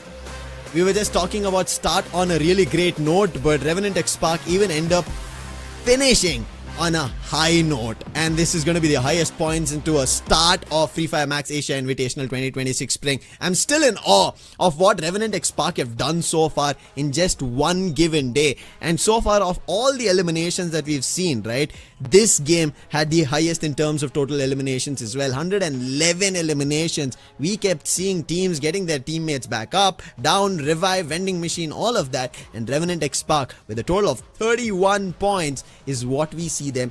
19 eliminations, and RNX, a team who did not have a great start but come towards the end, almost towards a booyah, with their own 17 eliminations to make a total of 26 points.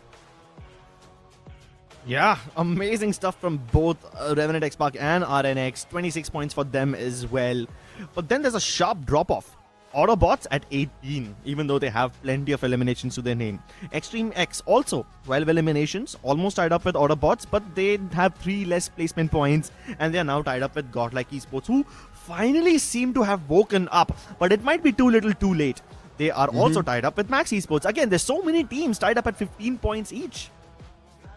Alright, as now tying up in terms of MVP with himself is gonna be Vincent. Yes, his damage compared to the previous game where we ended up seeing from Flicker is not there at 6,000, but still 4,508. And in terms of the normal sniper meta that we've seen on top of the skills, we see a Skylar, Moko, Suzy and Maro with the AWM being brought and the Airborne as well. So this is what we see normally, and Vincent going about it in out of the 4 games we end up seeing, I think 3 was him being, no, it was 2.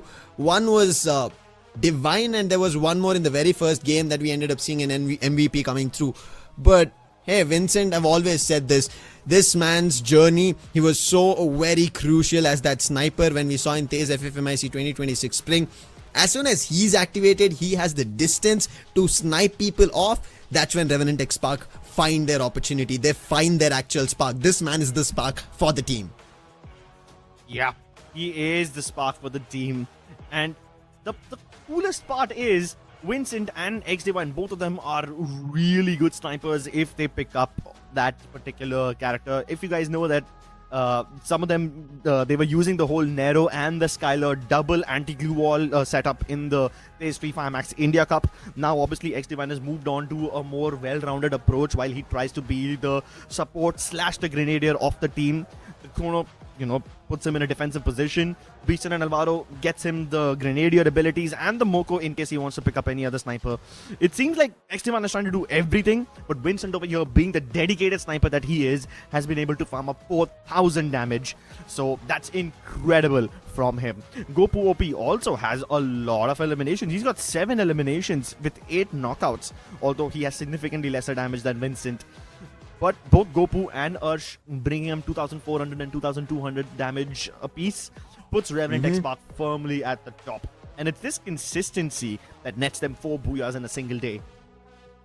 And on top of that, I think X-Divine with his precision, and we've been talking about it, and especially I think in India as a region, everybody kind of does tend to Divine being one of the finest IGLs out there, and he's been able to read circles really, really well. And so far he has shown us that in the entirety of the 6 games we had on day 1. But let's jump into circle analysis. Revenant XSpark, again we're aggressive from TV Tower. We end up seeing towards Echo Drain. They chased GodLike and then they moved towards Studio, where we saw GodLike as well as Tonde Nepal Esports fought, but Tonde Nepal Esports unfortunate, and that is where we saw Tonde Nepal Esports get actually eliminated, because Revenant XSpark, they were on the chase and then they moved towards Archway, where Extreme X, who are almost looking like a team who are about to put an end to many teams on the run, because they were the ones who put Revenant XSpark out in the last Solara game. Yeah, but even though Extreme X have been looking really solid all day, they falter in the last game, which clears up the path for Revenant XSpark to pick up their 4th booyah. Otherwise, both these teams would have been tied at 3 each. And so far, only 2 teams have dominated the booyah charts today. It's Revenant XSpark and Extreme X. Revenant XSpark with 4, Extreme X with 2 of them. If somehow Extreme X won that battle on Archway, then they would have been tied at 3 apiece. Which, not gonna lie, that makes the storyline a lot more entertaining that way. But hey, at least Revenant XSpark emerged the clear winner on day 1. RNX also pretty impressive stuff from them, getting plenty of eliminations, 8 of them coming from the first circle itself, which shows you how aggressive they were all throughout. They also have a bunch of more eliminations in the 4th and 5th circle, which basically let them stay alive. They didn't really go out looking for those fights, but they were contesting the more popular areas, the best possible spots in the circle, which naturally all the other teams also want. So they end up getting a lot more eliminations that way. A team that did surprise me over here today is Flame, because they got like 6 eliminations and they were performing really well in the first circle. And just when I thought that they could, make a comeback, have some resurgence, they flamed off towards the first circle itself. That's why they are stuck at 43 points. Tonde Nepal Esports below them at 31. And then above them, you have RZX with 46 points, total winner at 56. And after that, there's a massive difference between them and GodLike Esports, with GodLike being at 70. But then RNX Max Esports and GodLike are just a few points away from each other. And that brings you to the bottom 7 of the table. As you get into the top 5, the difference is staggering. The top 3 teams have 100 plus. Yeah. How do you have 3 teams with 100 plus points in a single day? That's ridiculous. And imagine, right, that the teams at the top have so much points that the teams towards the next, right, have to pick up pace. Especially, I think, teams at 6, 7, 8. They're sitting at 77 to the team at the 8th spot, that is GodLike, who are sitting at 70 points. Almost double the amount of difference if you compare it with Revenant XSpark, who are sitting at a total of 133 points at the end of day 1. This is a big testament to start off on Fire Max Asia Invitational 2026 Spring. Brilliant stuff from their end to pull off such a big 4 booyah game. But on top of that, also their strategy, right? I think we kind of saw how they switched up their aggression in game number 5, which did not work out, but they made it work when they stitched it with both strategy of aggression and passive play, which got them their last booyah. However, one team that I would want to point that they made their resurgence is going to be RNX. I was kind of surprised of, hey, what's happening to RNX? This is not something that they would have expected from these young lads. They showed up bright performance towards the end of our LAN tournament. But then when we came towards game number 5, game number 6, felt comfortable in Solara, I feel, and they've jumped to the 6th spot. That tells us that, yes, RNX are back in track towards what they wanted to do. But I think even Team 2XD, you have to give it to them. But as a whole, right, today's whole day, one thing to take away is 2 teams, or rather the 2 regions who have played previously in the 25 season are now understanding how to play here in Fire Max Asia Invitational 2026 Spring. That's both India and Bangladesh. Brilliant stuff done on day 1. Yes, these 2 regions have been sufficiently dominant today. And while there were only 2 Pakistani teams in the mix today, they were sitting at the 9th and 10th spot, with Tonde Nepal Esports, the only representative of Nepal, sitting at the absolute bottom. But hey, this is just the first day, Maybe these teams will have a bit of a recovery tomorrow, because tomorrow we are going to have a lot of exciting games again. 6 matches one more time. And then day after as well, we will have a bunch of other games. So these guys have a total of 18 games to make sure that they get inside the top 8. And tomorrow we're going to be seeing Group A especially coming in. A lot of Indian fan favorite teams coming into play. That's a lot of excitement, especially for the Indian audience who are viewing us from homes across the country. And along with them, a lot of more new faces that you'll be end up seeing, such as Reflex United making their comeback here, Crips. Yep. And that's why I would like to once again remind you guys to subscribe to this channel so that you do not miss when we go live. And once again, we will see you again tomorrow at the same time and the same place. Have an amazing evening, and we will see you for some more high-octane Fire Max action. Yeah.